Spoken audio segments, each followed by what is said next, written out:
tous et merci d'écouter ce nouveau Pifcast. Cinéma et jeux vidéo, deux arts qui se nourrissent l'un de l'autre pour le meilleur et pour le pire. Hardcore Henry en est l'exemple le plus récent. Son réalisateur a voulu rendre hommage au jeu vidéo Half-Life en filmant entièrement son film à la première personne, comme un FPS. C'est le point de départ de notre question du jour, l'influence des jeux vidéo sur l'esthétique du cinéma aujourd'hui. Aux manettes de cette discussion, 4 joueurs. Fausto. Game over. Laurent. Plip plip. Cyril. Shoryuken. Xavier. Je ne sais pas.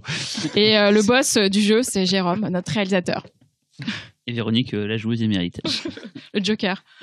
On va commencer par parler justement de Hardcore Henry. C'est obligé. Oui, on va parler de Hardcore Henry. Je précise juste, j'ai dit FPS, c'est First Person Shooter. On va faire du bien, glossaire. On l'appelait avant Doom-like. Voilà. Très longtemps. Et après Quake-like. Voilà, ça a changé, mais bon, moi j'ai toujours Doom-like dans mon cœur. J'ai jamais appelé ça Duke Nukem-like ou Wolfenstein 3D-like, mais vas-y Cyril, vu qu'apparemment tu m'as l'air d'être particulièrement enchanté. Eh ben expliquons ce que c'est qu'Hardcore Henry à la base. À la base, c'est un clip, Bad Motherfucker, qui a fait fureur sur la toile. C'était un faux plan séquence entièrement en vue subjective. On suivait une course-poursuite entre un gars qui essayait de choper une sorte de valise avec un produit dedans, c'est pas trop ce que c'était, puis il tuait plein de gens, et c'était assez impressionnant parce qu'il faisait des cascades, il s'accrochait à un câble, il montait à toute vitesse sur un immeuble et tout, il sautait de très très haut, enfin assez impressionnant, et vu le succès du truc, les mecs ont fait ça, ont décidé d'en faire un long métrage, et ils ont fait un appel à dons, un Kickstarter comme on dit, et ils ont trouvé des sous, ils ont eu l'aide de Tibur Mekmatov, le producteur de Wanted, des Nightwatch, des Watch, et son nom en entier. Tibur Bekmambetov. Ouais, Bekmambetov, mais je préfère des Bekmambetov, voilà.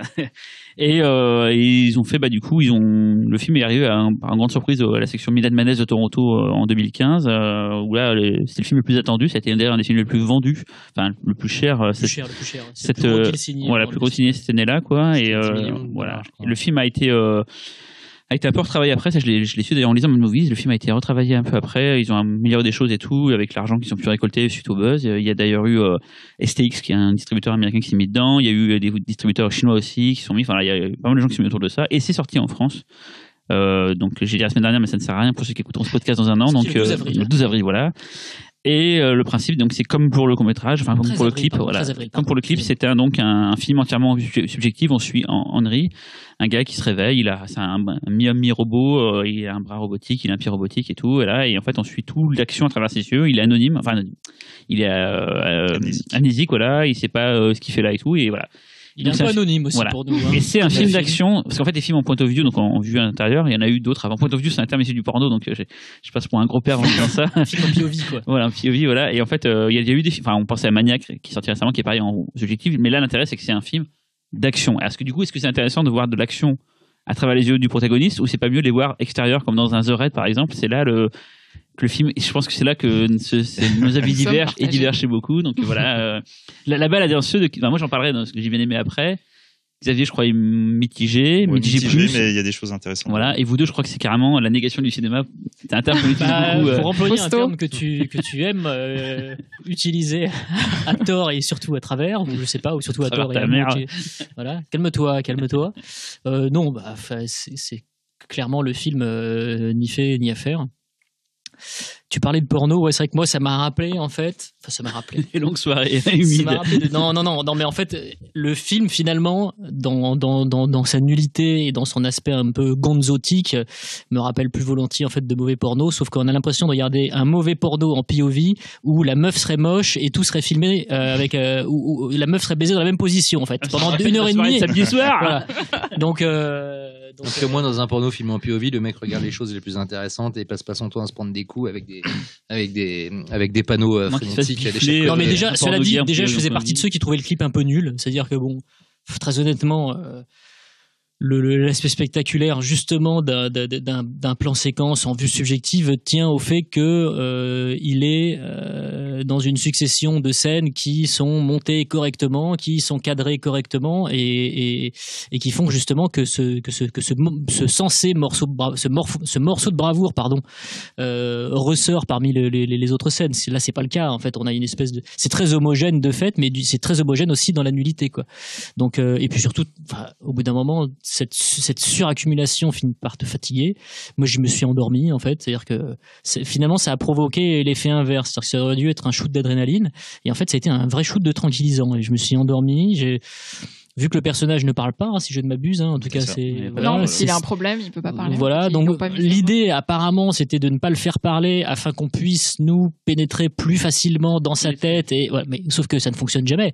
Enfin, un personnage qu'on vit et ressent simplement à travers ses yeux, qu'on n'entend pas en termes de projection, surtout quand il a des comédiens aussi nuls en face de lui. C'est un peu compliqué en fait à vivre et surtout à sentir une dramatisation, quoi. Enfin, je sais pas. Laurent.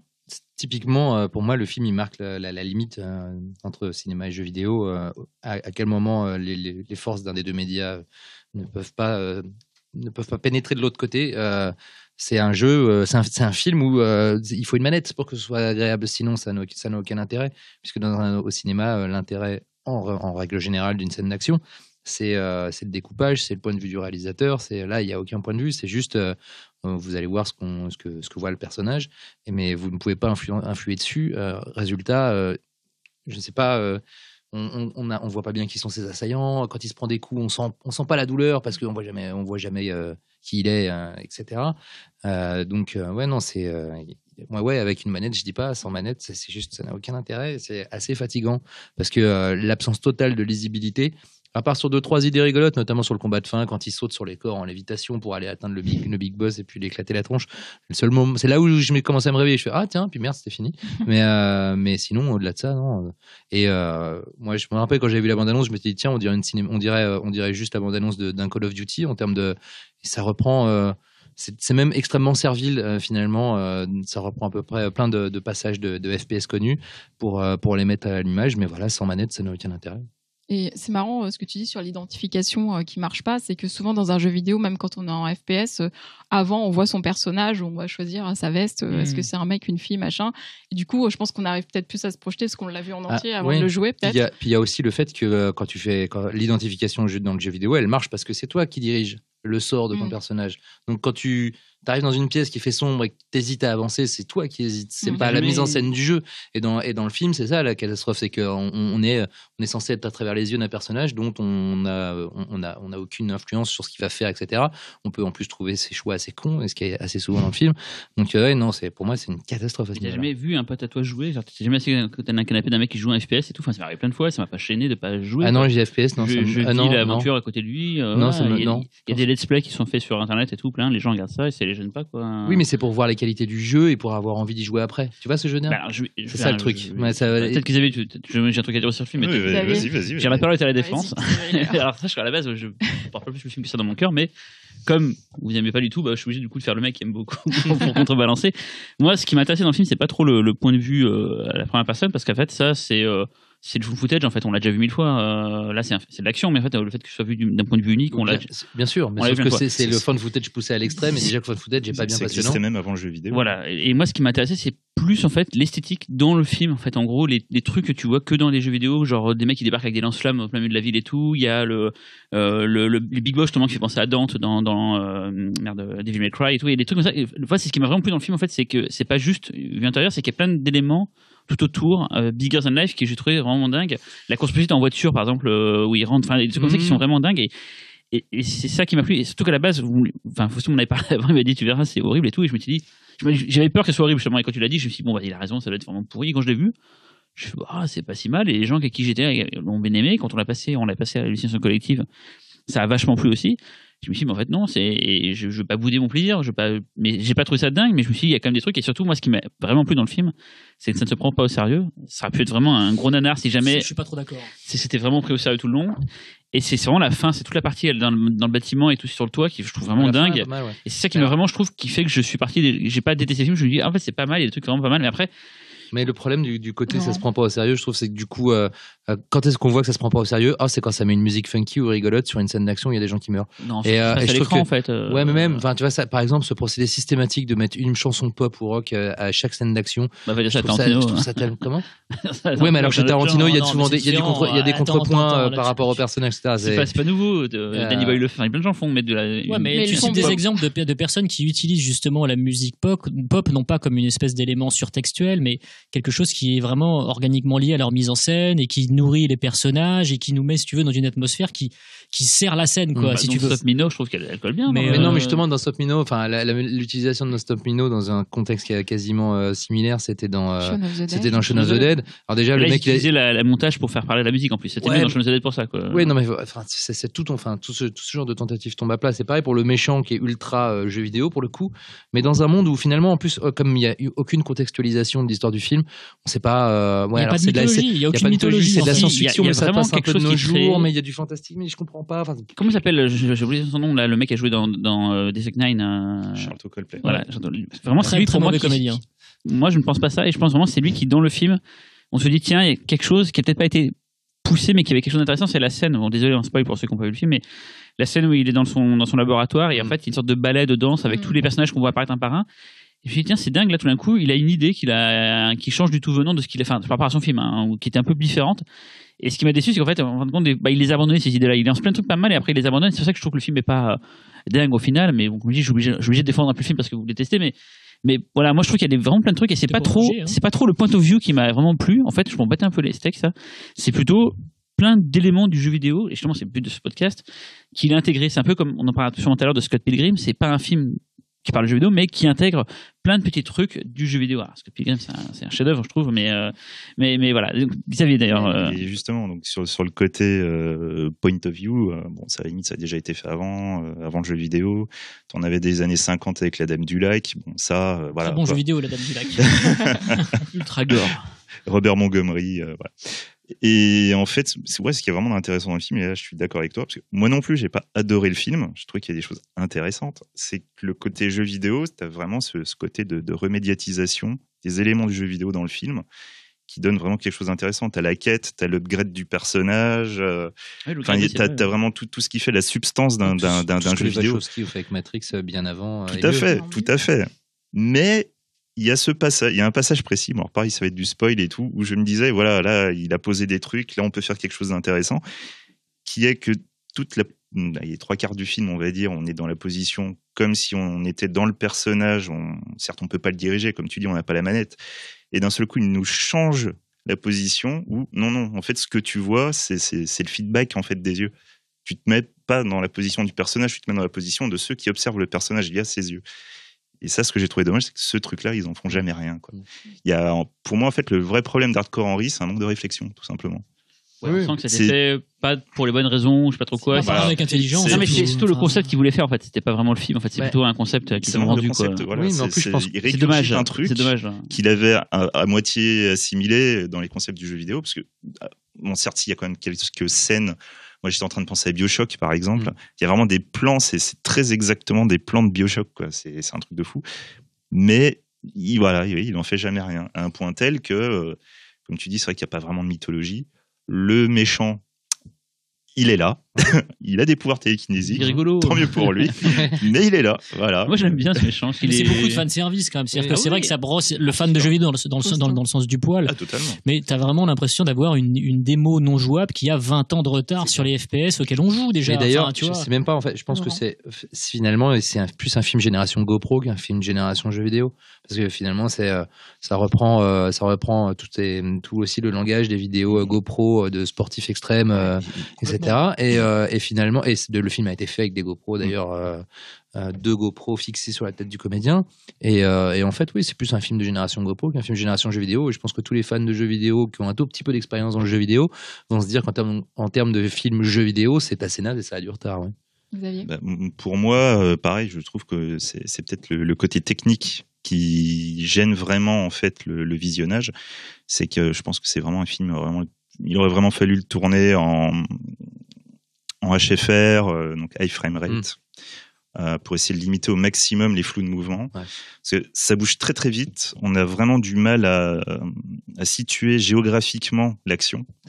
Et même à visualiser l'action à cause des flous. Ce qui est problématique pour un film d'action, justement. Non, mais voilà, tout à fait. Et c'est pour ça que pour moi, la scène d'action qui fonctionne le mieux, finalement, c'est la scène de course-poursuite avec les camions, parce que c'est un travelling avant. C'est très simple, tu visualises, c'est une ligne droite, tu visualises, tu sais, ça fonctionne.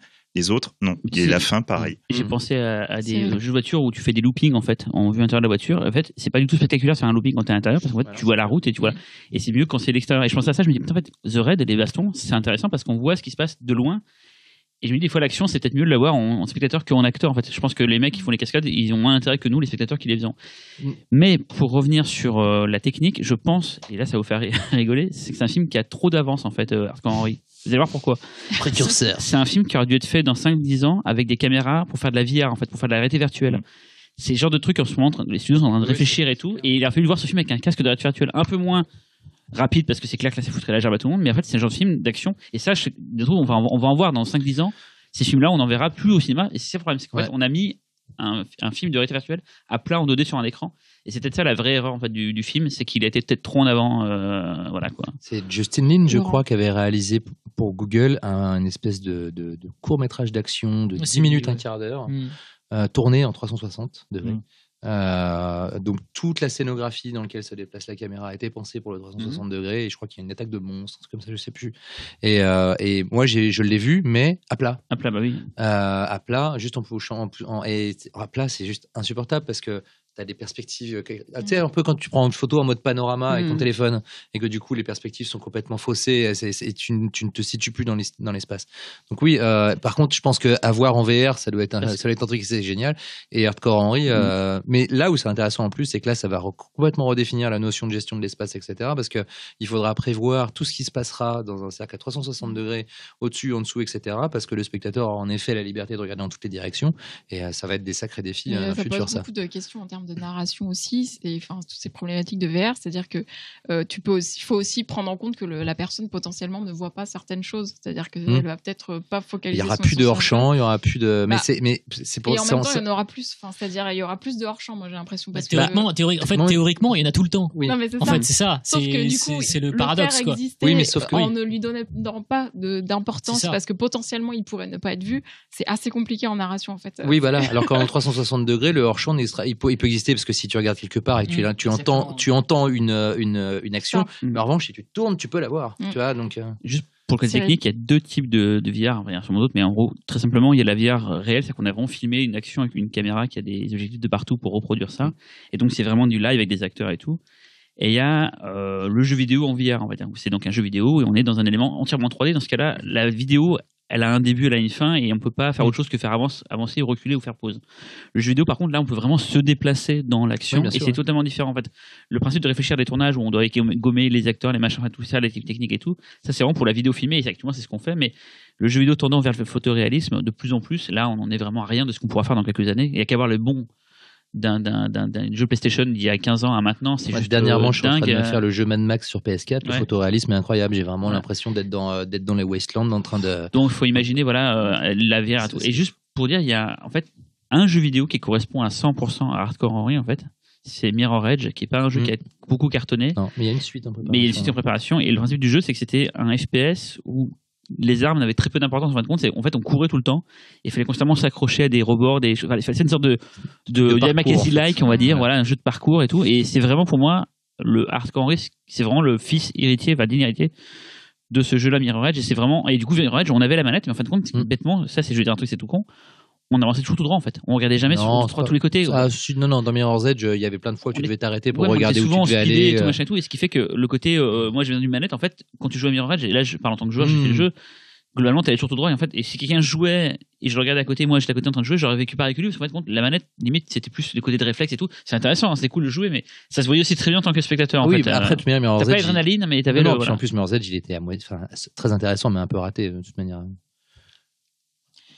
Fausto, tu voulais aussi parler d'un autre film dans l'actu qui est God of Egypt. Je ris d'avance. God of Egypt. Alors c'est un sextoy. Là, personne ne va le défendre. Non, mais surtout en quoi il s'inscrit dans cette thématique des jeux vidéo. Qu'est-ce que c'est d'ailleurs, God of Egypt?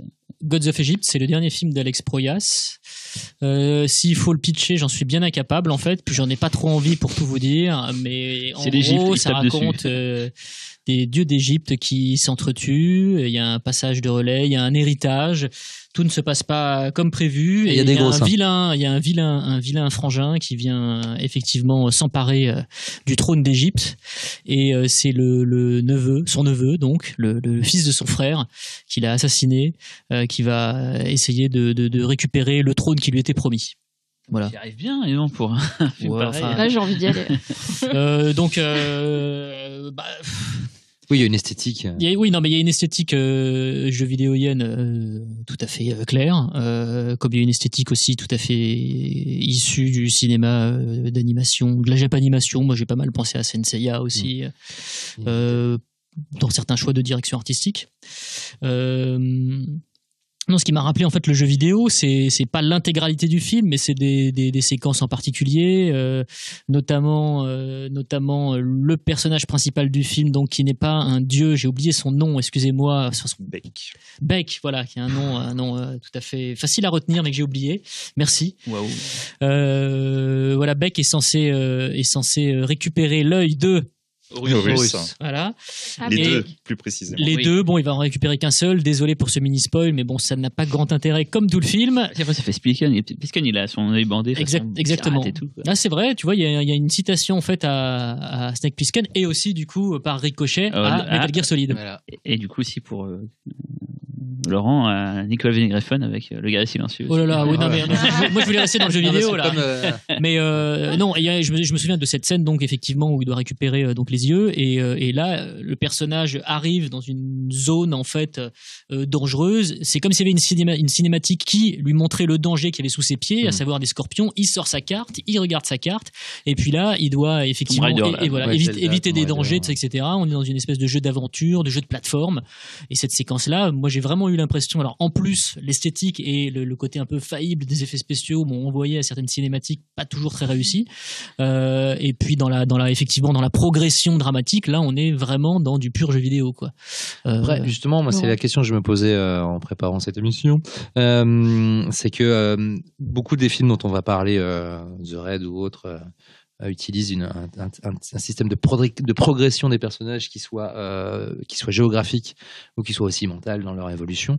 Et finalement, est-ce que tout ça vient pas des mêmes mythes comme Joseph Campbell, etc., avec des épreuves à franchir Complètement. Voilà. Complètement. Alors en plus, là, on nous sert effectivement une bonne dose de mythologie, donc évidemment. Non, mais même un truc plus proche, c'est limite le livre dont vous êtes le héros. Enfin, il y avait aussi des trucs comme ça. Mais là, c'est plus dans l'esthétique, dans le découpage, dans des choix de direction artistique. Et c'est vrai que quand je parle jusqu'à la fin de cette scène, quand il est obligé de sauter de truc en truc pour aller récupérer l'œil au dernier moment. Voilà, exactement. Et c'est vrai que bon, on avait tout ça sous forme de récit, donc c'était à nous d'imaginer la forme que ça pouvait avoir. Il est vrai que le jeu vidéo est passé par là et que du coup, la forme, elle s'est quelque part ancrée dans l'esprit de certains spectateurs. Et ceux qui ont joué aux jeux vidéo ne peuvent pas s'empêcher de penser à ça quand ils sont face à ce type de scène. Beaucoup penser au jeu Pandemonium où la direction artistique était juste affreuse et c'était très fun ça, Pandemonium. C'était très fun à jouer. C'était un fou jeu en 3D, mais c'était en 2D, t'es sur la couleur, mais ça piquait les yeux niveau couleur. Et je trouve que Gods of Egypt, c'est le digne héritier de Pandemonium. Effectivement. Surtout Pandemonium 2, je trouve. Ça m'a aussi fait penser un peu à du Shadow of the Colossus moche. Ah oui. Ouais. Non, effectivement, il y avait du Pandemonium. Peut-être même du Crash Bandicoot de temps en temps, mais je ne suis pas sûr. Qui est un jeu réalisé par ceux qui ont fait Uncharted et Last of Us, on parlait tout à l'heure. Tout à fait. Ouais.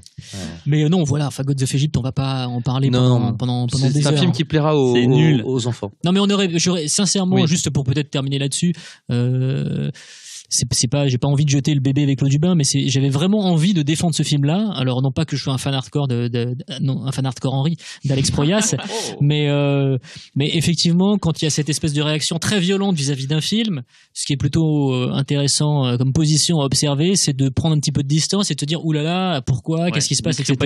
Voilà.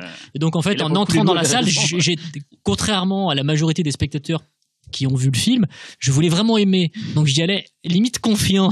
Et en fait, au fur et à mesure que le film avançait, ma confiance est totalement délitée, désagrégée, et puis il ne restait quasiment plus rien. Après, il y a quelques belles idées, il y a des visions qui sont d'un grotesque échevelé, pardon pour le micro, ou comme d'autres qui sont magnifiques. Et d'autres qui sont magnifiques. Et en fait, ça aurait dû surtout être un film d'animation.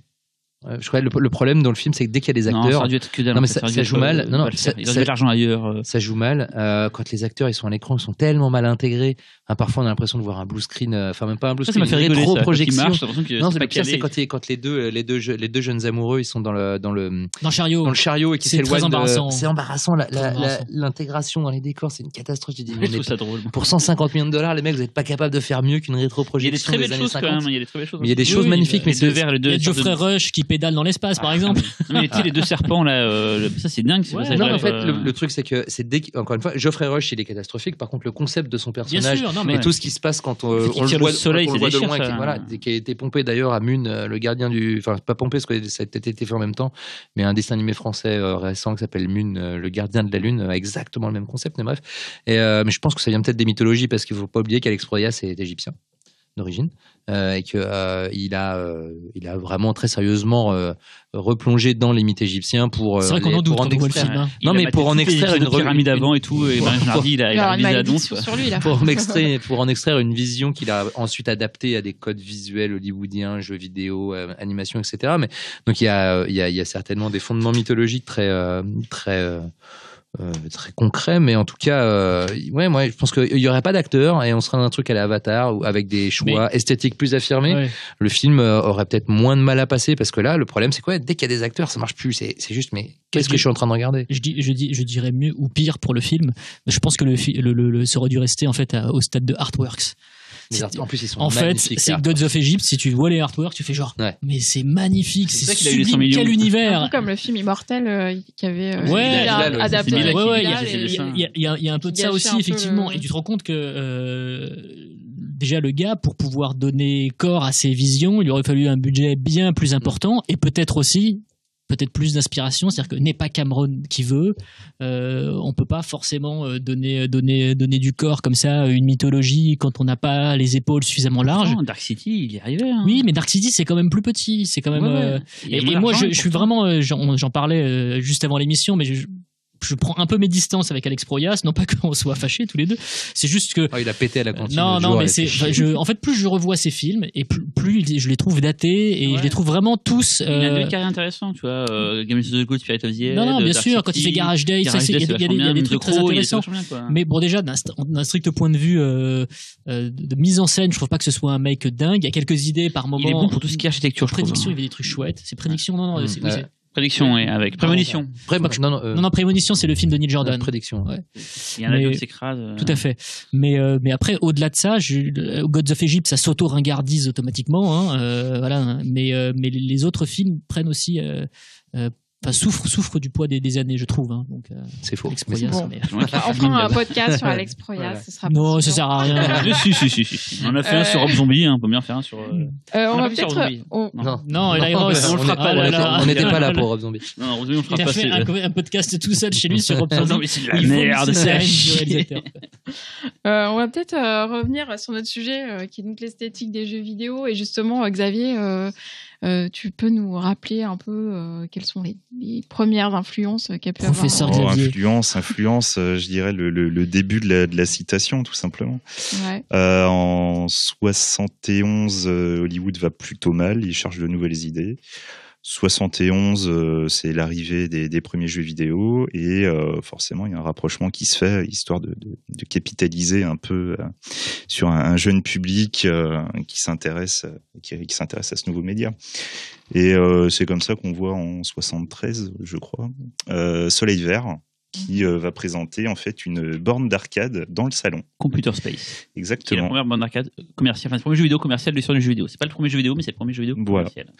Et donc du coup, on a vraiment cette en fait c'est dans la première scène du film qu'on a Charlton Heston qui va arriver dans l'appartement de la victime, où là on voit la femme objet qui est en train de jouer à un jeu vidéo.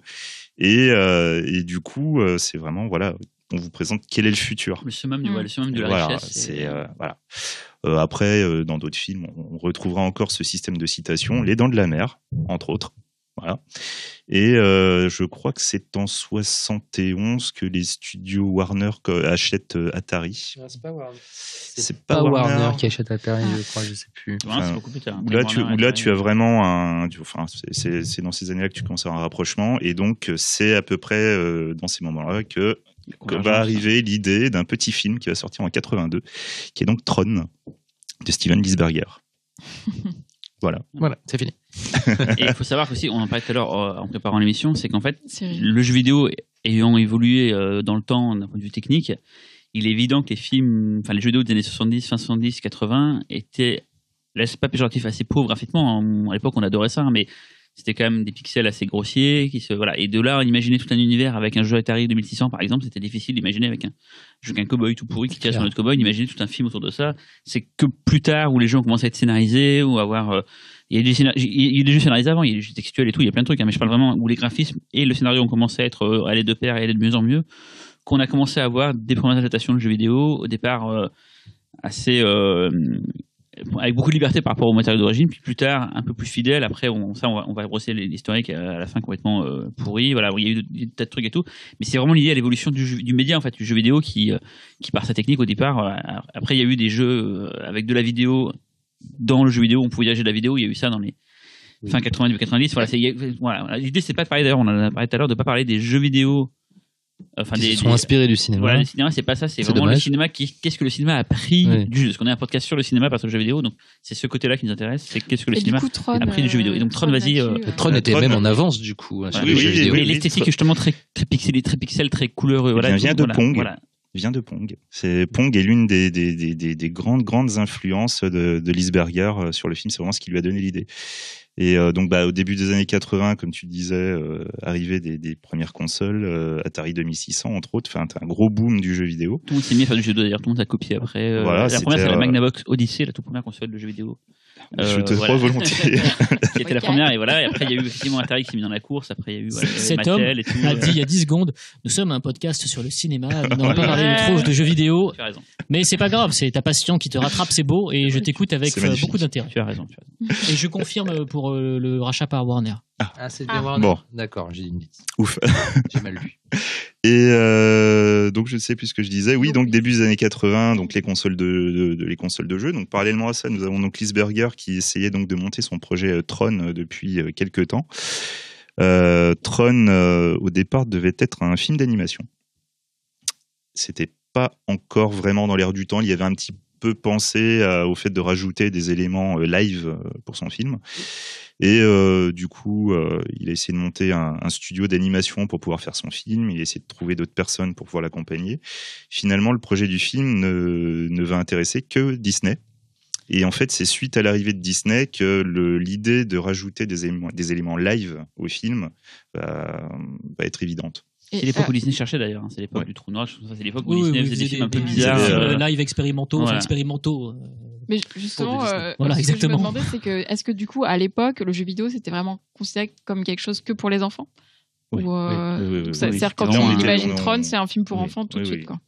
En plus, ça a longtemps été considéré comme étant un loisir avant d'être un art déjà, et encore plus destiné aux enfants qu'aux adultes. Ça venait justement de la côté pauvreté graphique qui disait que si on s'intéressait pas à ça vu de l'extérieur, ça paraissait vraiment comme un truc complètement ludique, alors qu'en fin de compte, il y avait déjà des trucs intéressants. Exactement, il y avait déjà des trucs intéressants, mais en fait, il y avait, à part les fans de jeux vidéo qui voulaient vraiment y voir quelque chose d'intéressant, justement, en termes de narration, et gratter un petit peu cette espèce de juste d'esthétique un peu désuète aujourd'hui.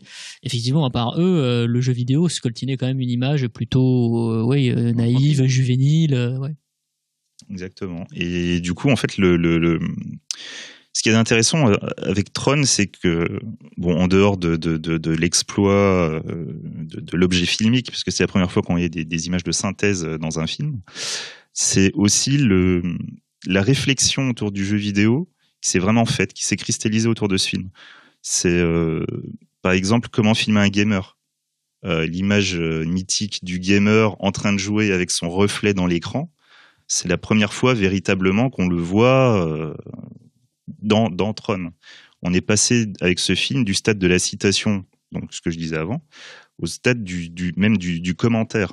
Qu'est-ce qu'il y a dans le jeu vidéo? Qu'est-ce qui se passe quand la musique s'est éteinte et tout? Est-ce qu'il y a une vie? C'est ça. Exactement. Même que ce soit l'univers du jeu vidéo à la fois dans le monde virtuel, mais aussi dans le monde réel, puisqu'on suit donc le personnage de Jeff Bridges, qui est un concepteur de jeux vidéo, qui va se faire virer et tout. Il tient des bornes d'arcade et tout. Enfin bon. Et en fait, il s'est fait voler ses idées par David Warner. Et en voulant essayer de récupérer ses idées, il va se retrouver en face d'une intelligence artificielle qui va essayer de contrecarrer ses plans, et qui, en un moment, on a tellement marre qu'il décide de le désintégrer, de l'envoyer au sein même du jeu. Voilà. Donc on va vraiment voir le jeu vidéo réel, enfin l'univers du jeu vidéo réel, l'univers du jeu vidéo virtuel. Voilà. C'est vraiment un des premiers films justement qui essaie de comparer l'esthétique du jeu vidéo et même la notion même de jeu vidéo. C'est là, à ce moment-là qu'on a vu ça. Je pense pas qu'il y ait d'autres trucs avant. Non, c'est vraiment le premier film commentaire sur le jeu vidéo. Est-ce que ça n'a pas d'ailleurs imposé une esthétique si, tout à fait. Le générique de début, par exemple, où les images de la ville vues du dessus se mélangent avec des lumières de diode, comme tu aurais sur un circuit imprimé. Le son du film, c'est à partir de Tron, voilà quoi. Dès que tu entends les petites musiques électroniques et tout, tu sais que ça parle d'informatique ou de jeux vidéo. Enfin, il y a vraiment des trucs qui sont devenus de l'ordre du réflexe avec ce film-là. Dans le jeu vidéo aussi d'ailleurs. Oui, tout à fait. Du coup, c'est marrant, c'est que c'est un. Il y a eu un jeu vidéo Tron d'ailleurs aussi. Il y a eu un jeu vidéo Tron. Moi, je pensais à un autre jeu, mais qui est moins tronesque, peut-être un petit peu dans le design des bécanes. C'était Extreme G. Je sais pas si vous voyez sur GameCube. C'était sur Nintendo 64. Effectivement, c'était des courses de moto. Wipeout aussi doit beaucoup aussi. Wipeout, etc. Mais c'est ça qui est intéressant, c'est que finalement la sphère d'influence de Tron est revenue vers le jeu vidéo. Enfin, c'est étendu jusqu'au jeu vidéo, alors que lui-même puisait dans le jeu vidéo, quoi. Il y a un truc intéressant que tu viens de dire, je crois que c'est Xavier, mais en fait, c'est des fois dans le cinéma, t'as des conventions, tu sais, genre on explose une voiture, on sait que ça explose comme ça dans le cinéma, mais en fait, dans la vraie vie, ça explose pas comme ça, quoi. Et peut-être que Tron, justement, a imposé des réflexes pour représenter le jeu vidéo, je parle dans les couleurs et tout, dans les sons, qui ont longtemps perduré, parce que c'est devenu, même si c'est pas comme ça dans la vraie vie, dans le monde réel, le jeu vidéo, ça doit ressembler à ça doit avoir un côté très peut-être lumineux, très néon, alors qu'en fin de compte, les néons dans le jeu vidéo, c'est juste le truc cathodique qui renvoie une image, mais globalement, c'est pas très néon à la base d'un jeu vidéo, quoi. C'est aussi en plus parce qu'au fur et à mesure d'évolution du jeu vidéo, le jeu vidéo est devenu de plus en plus réaliste et de plus en plus proche de la vraie vie, ou en tout cas d'une certaine représentation. Et du coup, on a perdu ces réflexes d'identification d'un élément de jeu vidéo, et donc il a fallu en conserver les plus basiques, qui étaient les plus représentatifs. Plus le jeu vidéo était différent de la réalité, plus c'était facile de l'identifier, en fait. Et en parlant justement de films qui voient beaucoup de jeux vidéo, voilà, je sais pas si on fait un bond un peu long, mais il y avait donc Last Starfighter. Alors avant, il y avait Wargames, de John Badham, en effet, avec Matthew Broderick, qui est un petit branleur, mais un petit hacker de génie, et qui, en voulant hacker, je sais plus son lycée, le truc de son lycée, je crois, il tombe sur une intelligence artificielle qui l'invite à jouer à un jeu de stratégie, et donc il y joue, et puis il la bat, mais sauf qu'en fait, c'était l'intelligence artificielle du Pentagone, et qu'il a déclenché une guerre mondiale avec missiles américains contre missiles russes, et qu'après il va essayer de repirater donc cette intelligence artificielle pour arrêter l'apocalypse, tout en étant poursuivi par le gouvernement. Donc voilà, là clairement l'intelligence artificielle n'est pas quelqu'un de très sympa. Le jeu vidéo est vu comme est plutôt vu quand même comme un petit loisir de branleur, qui peut être dangereux, même si ce sont les talents du jeune héros qui finalement vont sauver le monde, mais c'est aussi ses talents qui l'ont mis en danger. Donc oui, voilà, ça reste un produit typique d'un Hollywood qui ne sait pas trop encore quel est l'objet dont il parle, et qui va le traiter avec un petit peu de condescendance. En plus, il y a un choc des générations. C'est-à-dire que les gens qui font des films n'ont pas le même âge à cette époque-là que les gens qui développent des jeux vidéo. Donc c'est vrai que le point de vue est très très différent. Totalement. Donc je sais plus qui est le scénariste de Wargames, mais c'est probablement pas John Badham. Enfin, je suis pas sûr à 100%, mais effectivement, je pense qu'il y avait beaucoup de méfiance de la part du cinéma, de ce médium qui débarquait et qui commençait à avoir beaucoup plus d'impact en fait sur les jeunes générations. Oui, Internet à l'époque, le truc sur Internet, tout là où c'était montré comme le méchant. Tout à fait. Façon négative, quoi. Comme il y a les ligues parentales et les parents souvent qui disaient que de toute manière, quelle est cette occupation qui fait que nos enfants restent scotchés devant la télé. Il y a déjà assez de dessins animés, trucs comme ça, au lieu d'aller jouer dehors, d'aller à la messe, etc. Quoi. Mais du coup, quand tu regardes finalement les deux premiers films commentaires sur les jeux vidéo sont des films qui vont te montrer donc l'univers réel comme l'univers des jeux vidéo, c'est un univers de pourri. Flynn qui se fait voler ses idées. L'univers à l'intérieur du jeu vidéo, c'est ultra dangereux. C'est les jeux du cirque. Voilà. Et après, on arrive sur Wargame. C'est un loisir de branleur, mais qui peut avoir des conséquences apocalyptiques. Et d'ailleurs, là, pour le moment, on est au début, donc forcément, on parle de films qui parlent de jeux vidéo, mais le principe de la thématique, du podcast, c'était de parler des esthétiques du jeu vidéo qui influencent le cinéma. Et plus on va avancer dans la chronologie, dans le futur, plus on va se séparer, ça on verra tout à l'heure, de films qui parlent purement de jeux vidéo, alors qu'à moi ils en parleront pas, et qui par contre prendront de l'esthétique. Ça, c'est juste pour pas que les éditeurs se disent. D'un point de vue esthétique, au niveau du son dans Wargames, tu retrouvais l'esthétique sonore de Tron. Ouais. Et tu retrouvais encore l'histoire du plan avec le reflet du joueur face à son jeu. Et donc arrive après l'année suivante, donc en 95, je ne m'abuse, The Last Starfighter de Nick Castle, je crois, qui est là, en revanche, un film culte pour moi, parce que je l'ai vu en salle quand j'étais gamin à sa sortie et j'en pouvais plus. Ils l'ont pas vu sur la jaquette, le film culte pour Laurent Duroche, parce qu'il l'a vu en salle à sa sortie. Mais ça n'a pas eu un grand succès, et pourtant c'est le premier film qui présente les jeux vidéo sous un regard plutôt bienveillant. La performance, de la performance, oui, puis même parce que donc je vais pitcher le film, vous allez vite comprendre. C'est l'histoire d'un jeune homme qui s'emmerde ferme dans le camping perdu dans le trou du cul du monde que tient sa maman, et dans le camping il y a une borne d'arcade, The Last Starfighter, un jeu de vaisseau à la première personne où on pilote comme dans Star Wars, le but c'est d'aller détruire le grand vaisseau des méchants, et donc il pulvérise le record du jeu un soir. Et le lendemain, il est récupéré par un monsieur dans une voiture volante qui s'appelle Centauri, qui lui révèle qu'en fait, ce jeu vidéo a été disséminé un peu partout dans la galaxie pour recruter les meilleurs pilotes pour pouvoir aller affronter un empire du mal qui existe dans les étoiles et qui menace l'univers tout entier. Donc là, pour le coup, être performant dans les jeux vidéo, c'est le signe qu'on est capable de sauver l'univers. Donc déjà, ça faisait bien plaisir à avoir quand on commençait à aimer les jeux vidéo à cette époque et qu'on avait l'impression d'être une espèce d'otaku, même si on ne connaissait pas encore le terme. Et alors après, voilà, le film a une esthétique plus Star Warsienne que jeu vidéo, mais en revanche, il est un des premiers avec Tron à utiliser très intensivement les images de synthèse. Il essaye. Et d'ailleurs, quelques plans du film fonctionnent à peu près encore aujourd'hui. Il y en a d'autres, par contre, ils font très très mal. Mais le film est assez impressionnant pour ça à l'époque. Moi, je sais que quand j'étais gamin, je voyais absolument pas de différence entre. Enfin, pour moi, voilà, ça se passait vraiment, c'était génial, etc. Et non, le film a une candeur qui est toujours assez agréable. Et je pense que ça ferait un putain de bon remake. Ça, c'est typiquement le genre de film mis dans les bonnes mains. Ça ferait un très très chouette film pour les gosses aujourd'hui.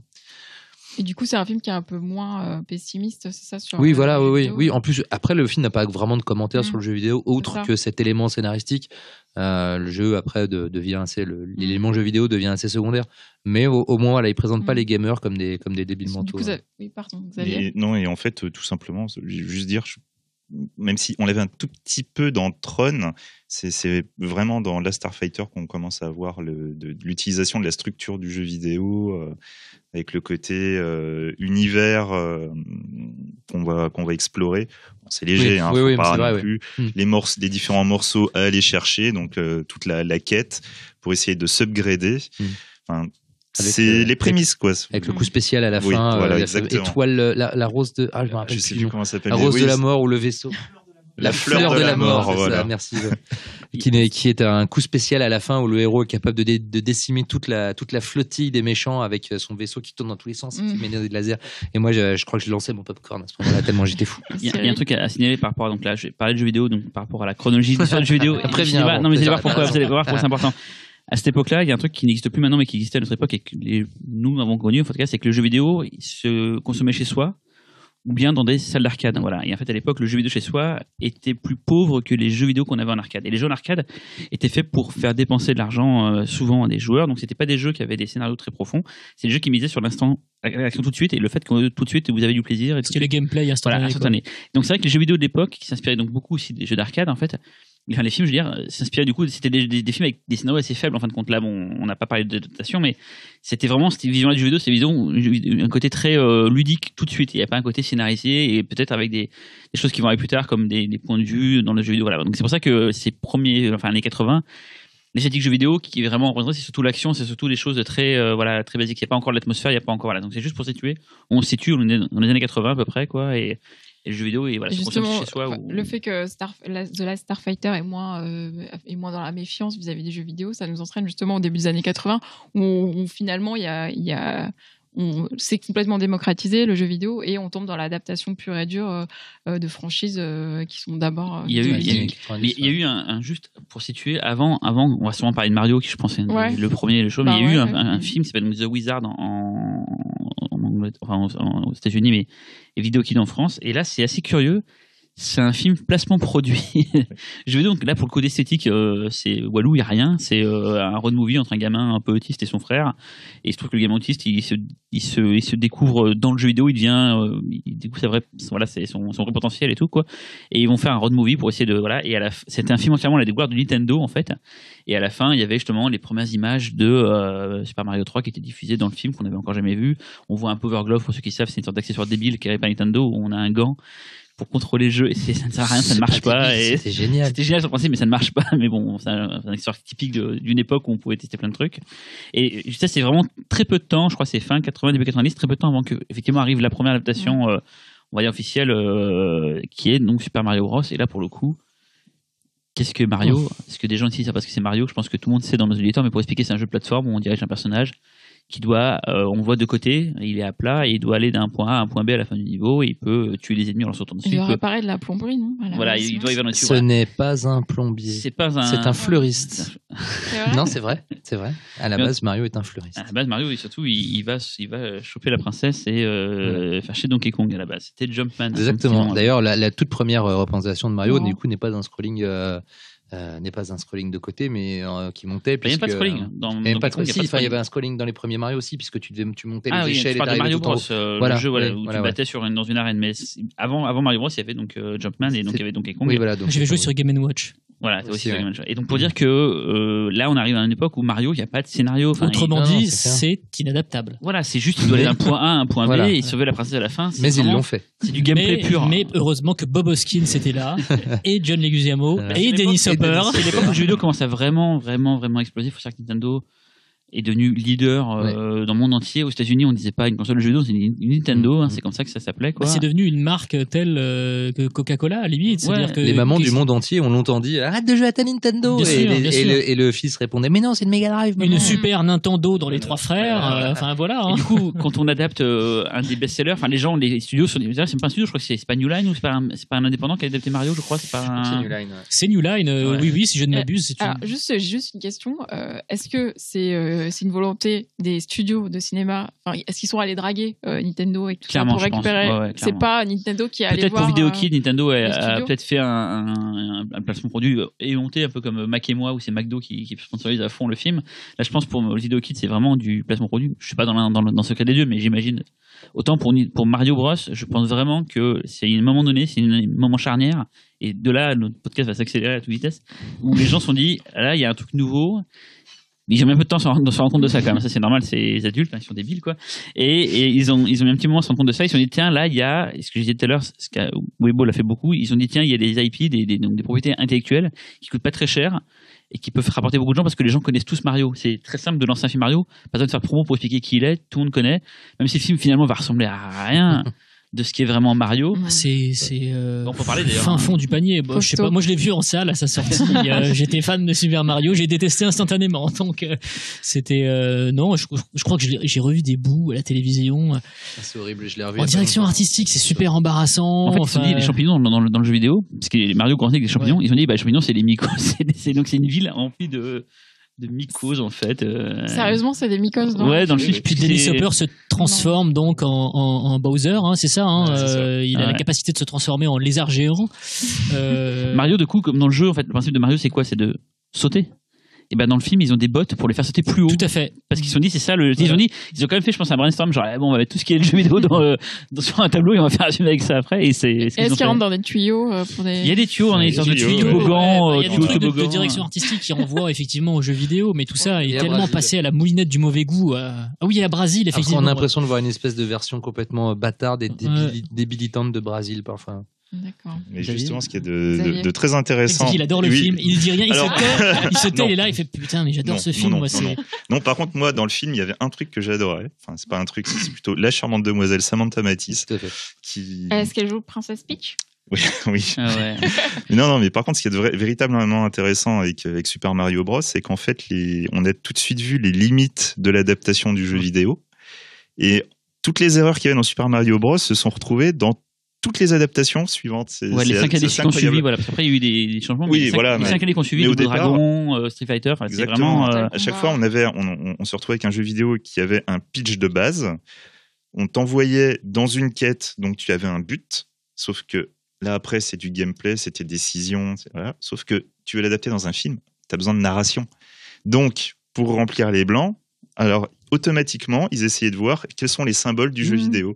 On essayait de te trouver une raison narrative pour le montrer. Ils font les coups pour combler le vide du scénario, quoi. Mortal Kombat. Moi, Mortal Kombat, je déteste pas. Pardon. Là, j'aime bien la musique. Parce que le film a lui une esthétique qui n'est parfois pas dégueulasse. C'est un film qui est techniquement pas toujours. Le jeu était déjà dégueulasse, donc en termes. Alors à l'époque où il est sorti, le jeu est très hongkongais dans son esprit, je trouve. Oui, non, mais surtout, est-ce que Mortal Kombat, c'est pas, il se prend pas complètement au sérieux en plus, non? Il est pas dans. Lambert qui ça se prend quand même au sérieux. Mais je sais pas. Si, ça se prend quand même au sérieux, mais comme l'univers est plus. Street Fighter ou Double Dragon essayent d'exister dans un univers qui est plus ou moins le nôtre, mais pas complètement. C'est tellement le cul entre deux chaises. Ça les limite en termes de scénar. Ça les limite en termes de scénar. Mortal Kombat, il y a une vraie mythologie à l'origine. Mortal Kombat, il y a une mythologie, il y a un univers, le film plonge complètement dedans, donc ça a l'avantage de. Comment il s'appelle, Goro? Mais Goro, c'est en termes d'achèvement animatronique. Très beau. Magnifique cette animatronique. C'est superbe. Paye son tribut à Harry Hausen. Ouais, complètement. Non, mais c'est pour ça. Il y a le film Mortal Kombat de notre génial Paul W. Anderson qui Paul Thomas. Qui va vite après d'ailleurs nous faire un Resident Evil avec le non-succès artistique que l'on sait. Très intéressé par les jeux vidéo lui, parce que même quand il fait le remake de la course à la mort, c'est et Soldier, c'est un petit peu aussi qui a Warrior. Complètement, complètement. Ça, c'est la même époque. Bionic Commando pour ceux qui connaissent. Excellent, Bionic Contra. Tout à fait, ouais. Tout ça, c'est les 90-2000, c'est ça? Voilà, et en fait, à la rigueur, Resident Evil, pour moi, c'est déjà, on commence un peu à basculer dans quelque chose qui commence à devenir un peu mieux. Je dis pas que le film est bien, mais commence à devenir. Alors, Resident Evil, il y a une raison. C'est parce que Resident Evil est tellement cinématographique, le jeu à la base, que. On va y revenir, mais juste pour dire qu'à l'époque donc, de Mario, il n'y a toujours pas de contamination du cinéma par l'esthétique jeu vidéo. Pour moi, à ce moment-là, c'est toujours pas. Parce que techniquement, c'est pas vraiment possible. Sauf dans Mortal Kombat, éventuellement. Oui, c'est adaptation. Mais attention, Mortal Kombat aussi, les personnages, ils étaient en. C'était de la. Enfin, pas de la vidéo. C'était la capture de vidéo. Digitalisé, quoi. Voilà, donc du coup, c'était le jeu vidéo déjà en termes de. Déjà la queue du coup. Ce qui est fait rigolo, c'est qu'il y a eu un jeu vidéo Street Fighter adapté du film, exactement, digitalisé comme Mortal Kombat. Ouais, c'était très dur. Un des seuls jeux sur Terre où on peut diriger Kylie Minogue en fait. Il faut le savoir. Quand même. C'est vrai. En gros, ces films-là, ils récupèrent juste les personnages, l'idée générale du film, mais pas l'esthétique finalement. Enfin, pas le gameplay potentiel. Non, c'est vraiment les symboles du jeu vidéo qu'ils essaient de récupérer à chaque fois. De toute manière, il va falloir se dire que ce podcast est plus ou moins le constat d'un échec. À mon sens, en tout cas. Non, plus ou moins. C'est pour ça que j'ai dit plus ou moins. Il y a quelques tentatives, mais. Vu qu'on parle encore de hardware, je suis désolé de parler un petit peu sur le jeu vidéo, il faut un petit peu revenir là-dessus. On n'a pas du tout évoqué le film de Richard Stanley, je ne comprends pas ce que tu dis, mais. Ah, bien vu. Alors, le matériel.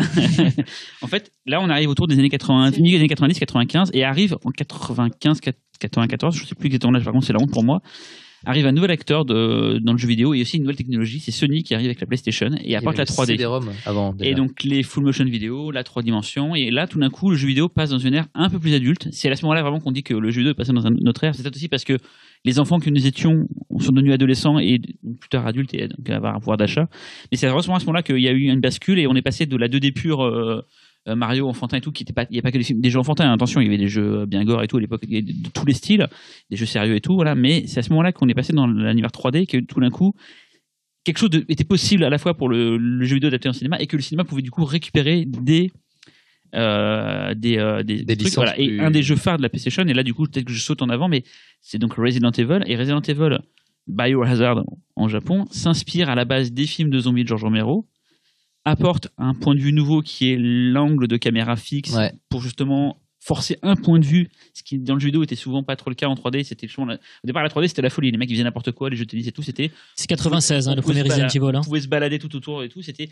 Là ils ont forcé un point de vue, ils ont forcé, ce qui d'ailleurs n'est pas le cas de Tomb Raider aussi qui est venu plus tard, mais et du coup ça permettait justement d'être très cinématographique en fait. Mais d'ailleurs Resident Evil quelque part n'est pas un jeu en 3D dans le sens où les décors sont fixes, donc on ne peut pas les faire évoluer. Bien sûr. Les personnages sont en 3D parce que eux, les décors en fait sont. Mais là, je parle vraiment de mise en scène. Oui, bien sûr, voilà, oui. Ça utilise une profondeur, puisque les personnages. Ça te force à voir ce qu'on va faire voir, et il y a du hors-champ du coup qui. En revanche, voilà. Mais oui, tout à fait. Resident Evil utilise complètement le langage cinématographique. Il y a eu Alone in the Dark aussi. Alors, Alone in the Dark, c'était de la 3D, il y avait des points de fixe. Quelques points fixes. Mais c'était tellement à une époque où c'était moins c'est pas photoréaliste Resident Evil, hein, c'est pas le cas, les bonhommes sont un peu SD, machin. Les décors, oui, en revanche. Voilà. Mais ce que je veux dire, c'est que le Resident Evil a apporté un côté peut-être plus sérieux. J'adore Alone in the Dark, hein, et c'est pas du tout une critique, mais Alone in the Dark, comme il était fait au milieu des années 80 par un génie qui s'appelle Frédéric Reynal, un Lyonnais d'ailleurs, un mec dingue qui avait tout fait tout seul, voilà. Mais et ce que je veux dire, c'est qu'avec Resident Evil, on a vu apparaître, et je sais pas si c'est pas un des premiers, je suis sûrement dire une connerie, mais il y a eu un film japonais qui s'appelle Saint John Wars, où justement c'était on reprenait le principe des caméras fixes à la Resident Evil, et ça y est, tout d'un coup, le jeu vidéo... Et des éléments de décor aussi, des éléments de décor qui étaient des éléments de décor des fois en façon vidéoludique, jeu vidéo. Quoi. Et du coup, là, ça ne semble pas le premier, mais c'est juste un point de départ. Là, on arrive vraiment dans ce qu'on voulait faire au départ dans ce podcast, c'était, ça y est, le cinéma, alors que c'est con, Resident Evil a pris beaucoup au jeu vidéo, au cinéma. Il a pris tellement que l'intro du premier Resident Evil, c'était des acteurs en live qui jouaient très mal, comme des acteurs de série Z. Et la pub de Resident Evil 2 au Japon était réalisée par George Romero. Tout à fait, Et donc, elle était censurée, l'intro du Resident Evil 1 en Europe. Oui, moi j'avais le jeu japonais et j'étais bloqué. Au passage des tableaux, ça c'est pour l'anecdote, parce que justement il y avait, bien sûr. C'était pas censuré la vidéo, et en plus il y avait un premier élément synthèse aussi, une tête coupée qui tombait qui n'était pas censurée. Mais bon, pour dire que voilà, ça y est, le cinéma commence à adopter des codes du jeu vidéo. Il y a donc d'autres exemples qu'on va sûrement discuter maintenant, mais c'est vrai que je pense qu'il y a c'est la 3D des jeux vidéo. Et c'est cette époque-là qui a fait que tout d'un coup, il s'est pris sérieux. Ça vend des millions de... En fait, c'est une convergence finalement. En fait, plutôt, c'est plus que je pense quelque part que le cinéma qui, enfin, c'est juste que comme le jeu vidéo devient plus ambitieux par les moyens techniques et par l'influence du cinéma, on voit, il y a voilà, les deux médiums commencent à marcher un petit peu pied d'égalité. Et il est plus simple de s'inspirer de quelque chose qui a quelque chose à t'apporter. Qu'avant, où en effet à l'époque des Mario et tout, ça n'avait pas grand chose à t'apporter. Et en plus, attends, excuse-moi, mais tu dis Resident Evil, ça s'inspire de Romero, enfin Tomb Raider, ça s'inspire de Indiana Jones, bien sûr. Donc du coup, finalement, après réadapter ces trucs-là, est-ce que c'est pas tourné en... Alors, quand réadapté, non, parce que tu vois, Saint John Wars, c'est pas une adaptation de Resident Evil. Il a repris le principe des points de vue. C'est ça que je veux dire, c'est que là, je suis pas en train de parler d'adaptation. Et en plus, c'est méta, parce que c'est l'histoire d'un concepteur de jeux vidéo qui veut justement s'inspirer pour créer son propre jeu. C'est pour ça que je dis bien que c'est l'esthétique, du coup, c'est plus du coup un jeu vidéo qui a été fait en film et le film à nouveau est adapté en jeu vidéo. C'est pas ça que je voulais dire, c'est vraiment le côté esthétique. Et un truc qui a apporté les jeux vidéo 3D que le cinéma cherche à faire depuis le début, en fait, c'est le côté continuité. En fait, dans le jeu vidéo, on peut se permettre d'avoir une sorte de plan séquence continu qui est le jeu vidéo. Et ça, c'est depuis toujours le cinéma a essayé de faire des faux plans séquences et tout, a toujours essayé de copier ça. Et c'est ça qu'on retrouve plus tard après dans certains films qui justement copient l'esthétique du jeu vidéo. Je pensais, qu'on préparait le truc, à Lord of the Rings, il y a beaucoup de plans de bataille, de vues de très très haut. Et ça, c'est emprunté justement ce qu'on appelle les STR, les jeux comme Warcraft, Starcraft et tout. C'est des trucs qui était possible dans le jeu vidéo parce que c'était de la 3D, c'était plus du cinéma, et que le cinéma s'est dit pourquoi pas nous, c'est pas mal d'avoir un point de vue comme ça hyper loin. Il y a sûrement eu d'autres films qui ont fait ça, je sais pas, peut-être Guerre et Paix, le film russe, ça peut-être avait des plans comme ça très loin aussi et tout, mais d'ailleurs je disais quelque chose qu'on a beaucoup de mal à voir maintenant dans les films de super-héros notamment, c'est-à-dire les plans séquences numériques avec les caméras qui se baladent de partout, etc. Et aussi dans beaucoup de films d'heroic fantasy. Maintenant, je voyais la nouvelle bande-annonce de Warcraft encore aujourd'hui avec le plan de la caméra qui passe au-dessus de la forteresse, etc. Bon, bref, c'est un plan maintenant qu'on voit 12 000 fois. C'est des plans qui sont nés dans les cinématiques de jeux vidéo parce qu'on pouvait pas les faire avant au cinéma, parce qu'il était impossible à la fois de matérialiser un univers qui n'existe pas et en plus de le filmer avec des caméras qui tournent dans tous les sens. Et maintenant, et donc par contre dans les Final Fantasy et autres, dans les cinématiques, on voyait ces plans-là et ça nous rendait un peu fou quand on était gamin d'ailleurs de voir ce truc-là. Et maintenant dans les films de cinéma à gros budget, on en voit partout, tout le temps. Donc là, c'est clairement vraiment une influence de l'esthétique du jeu vidéo, mais c'est surtout aussi une influence de l'évolution technologique. Dans les jeux vidéo, on pouvait pardonner qu'une image de synthèse soit pas super belle parce qu'à l'époque c'était le stade le plus avancé qui existait, donc ça nous soufflait. En revanche, on aurait mis ça sur un écran de cinéma, on aurait eu la critique qu'on a eu bien souvent, ça ressemble à une cinématique de PlayStation. Tandis que maintenant, comme la technologie des images de synthèse a avancé à un niveau complètement hallucinant, on peut faire ces mouvements de caméra et que ça donne quelque chose de cinématographiquement. Et juste pour vous dire qu'un jeu vidéo, c'est entièrement du jeu vidéo, ça qu'il n'y a pas d'éléments filmés mélangés à un jeu vidéo. Alors le problème du cinéma, c'est que souvent quand tu mélanges la synthèse et un élément réel, on voit la différence. C'est ça qui fait qu'on est sorti du truc. Alors qu'un jeu vidéo, tout est du même niveau. En fait, quand aussi l'herbe elle est pourrie, le dinosaure est pourri, en fait, tout est pourri ensemble. Xavier, tu voulais dire? Moi, en fait, je voulais revenir sur l'histoire de justement des caméras.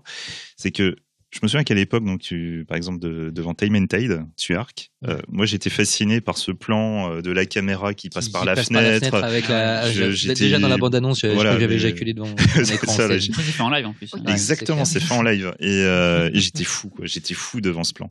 Toujours, hein, tu regardes maintenant, toujours. Et la bataille sur la façade de l'immeuble avec Ubai, elle est juste toujours aussi démente. Et voilà, du coup, tu te retrouvais. En fait, ce plan-là te permettait justement de gagner une sorte de profondeur. Enfin, du coup, c'était beaucoup plus ample au niveau de l'espace. C'est quelque chose qu'en fait, tu retrouvais énormément dans les cinématiques de jeux vidéo. Donc, à chaque fois, c'est vrai que dans les cinématiques, au début, tu essaies quand même de récupérer une forme de narration, parce que généralement, c'était un peu l'instant où tu soufflais, on te donnait des éléments supplémentaires narratifs. Et on récupérait aussi donc les cadrages cinéma, mais boostés avec les capacités de la console, donc des caméras virevoltantes et tout. Et c'est vrai que petit à petit, ça a contaminé, comme tu dis, donc par exemple les 2 tours, avec l'utilisation des plans larges, ces travelling d'un seul coup pour essayer de renforcer la profondeur de ton plan. Et petit à petit, même tout simplement, présenter une ville qui n'existe pas, une ville virtuelle maintenant, c'est automatiquement un méga plan large avec un travelling. Gods of Egypt, là, c'est automatique maintenant. Et il y a un truc dans God of Egypt qui est beaucoup dans le jeu vidéo, c'est le côté. Dans le jeu vidéo, ce qu'ils aiment bien faire, ça c'est plutôt avec les cinématiques, c'est arriver dans un énorme plan en synthèse et tout, avancer, et d'un coup, en fait, on est dans le vrai jeu. Et genre Final Fantasy, il y a ça au début de Midgar, on avance et tout. Final Fantasy 7, il y a ça, voilà.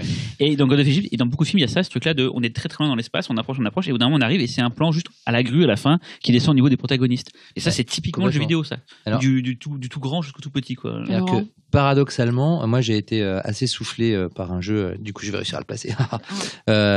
Ces dernières années, ça s'appelle The Last of Us, qui est donc un jeu post-apocalyptique d'une qualité de narration cinématographique, en termes d'émotion, de personnages, c'est extraordinaire. Mais moi, ce qui m'a vachement intéressé quand j'ai vu le making-of du jeu, c'est comment ils ont réalisé les cinématiques. Parce qu'il y a quand même, il y a pas quelques cinématiques dans le jeu, il y en a pas mal.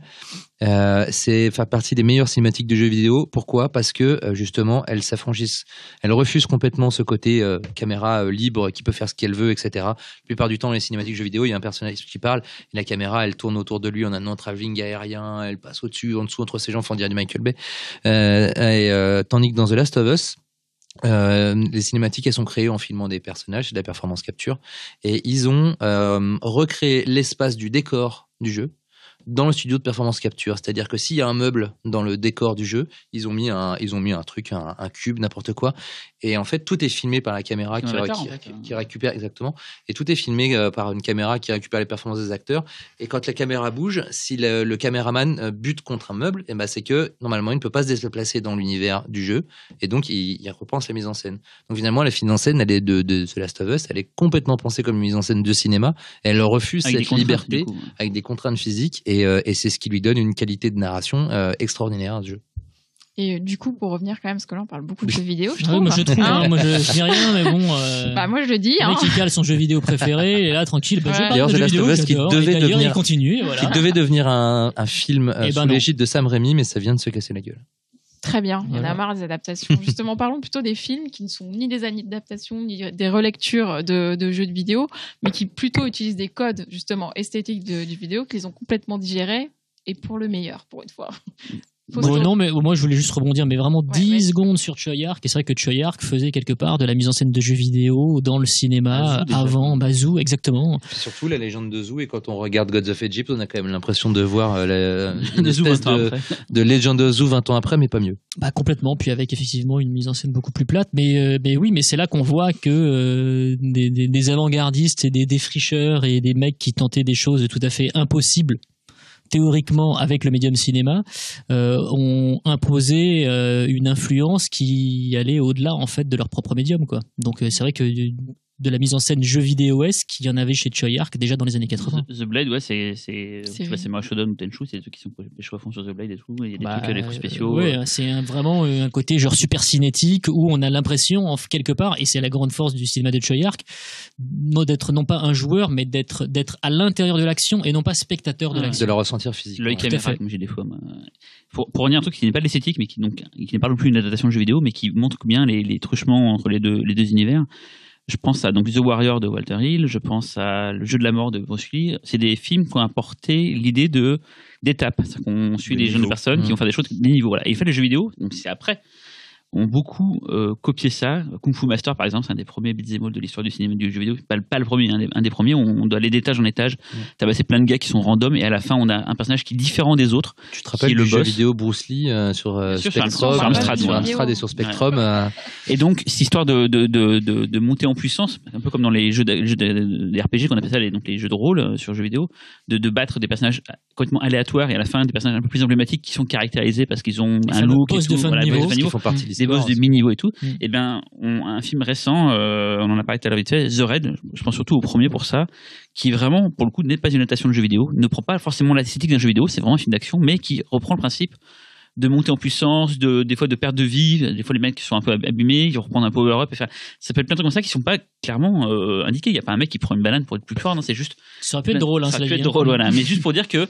Par contre, il prend des là, pêches. c'est clairement l'influence du jeu vidéo, et c'est pas l'esthétique, c'est vraiment dans la construction, voilà, les. Et pour ça, c'est quand même pas du tout dans l'esthétique, c'est vraiment que. Pour moi, pour le coup, c'est plutôt comment. Dans le concept. Voilà, c'est des idées, comme on disait tout à l'heure dans Hardcore Henry, c'est des concepts qu'un gamer tout de suite fait.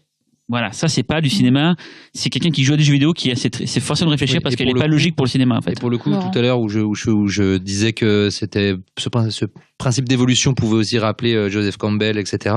Pour le coup, dans The Raid, non, vraiment, c'est tellement concentré dans l'espace et dans le temps que c'est clairement un concept de jeu vidéo appliqué à un film. Old Boy. La séquence du couloir de Old Boy, complètement. C'est voilà, c'est du beat'em all, c'est Splatterhouse, enfin, c'est plein de trucs et tout. C'est voilà, c'est. T'as l'honneur du dragon avec Tony Jaa, Tom Young-gung. Là, c'est un plan séquence qui est de fou quoi. Du pur beat'em all avec. Est-ce que c'est pas il tous les monte dans films une tour par un escalier. Non, mais c'est pas que ça. Là, il y a le côté en effet plan séquence qui fait qu'on est dans une action liée. T'es vraiment dans une action continue, comme tu pourrais l'être dans un jeu vidéo. Tu jouais à Double Dragon, c'était ça, c'était continu.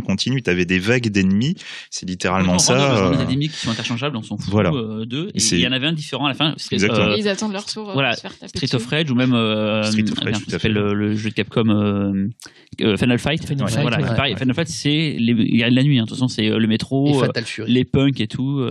Fatal Fury, c'est un jeu baston. Baston, tout à fait, je viens de me planter. Attention à la rigueur Golden Axe, mais que c'était dans un carton de C'est Lord of the Ring, voilà. Donc là, là, on a parlé d'esthétique, on a parlé de tout. Je pensais aussi, quand je préparais à. Là, c'est aussi, autant l'animation que le jeu vidéo, je pensais à Shaolin Soccer, qui apprend beaucoup à des jeux vidéo. Le foot, moi, je déteste le foot, à part quand il y a des coups spéciaux. Et du coup, j'adorais dans le jeu vidéo, genre un jeu comme World Cup, en fait, sur NES et sur Game Boy, où on pouvait faire des coups bigger than life, avoir voilà. Et Shaolin Soccer a complètement repris. C'est pas plus Olive et Tom, Shaolin Soccer, je pensais à l'animation japonaise, mais aussi aux jeux vidéo. Parce que dans Olive et Tom, ils font pas de trucs, ils font des trucs dingues, mais ça reste toujours. Ouais, ça fait pas boule de feu, mais pas. Rappelle-moi le jeu de SNK de foot. Il y en a plusieurs. Il y a Soccer Brawl, c'est plutôt futuriste. Et t'as surtout la franchise star de SNK. Non, attends, je vais y arriver. Enfin bref, en tout cas, il y a une franchise phare de football de SNK. Et effectivement, je me souviens quand t'avais un footballeur qui déclenchait son tir, il y avait une espèce de cinématique. Et on retrouve un peu cette idée dans Shaolin Soccer. Xavier. En fait, le titre de la franchise pas du tout. Non, mais par contre là où je suis d'accord avec Cyril, c'est que Stephen Chow, même dans son film suivant, qui était Kung Fu Hustle, il reprend pareil les codes, l'esthétique du jeu vidéo, mais dans un niveau encore plus élevé, plus mélangé avec le médium cinéma. Tout à fait, exactement. La paume de Bouddha, et même dans l'esthétique des corps aussi. Esthétique de la virtualité du corps, le corps qui se déforme.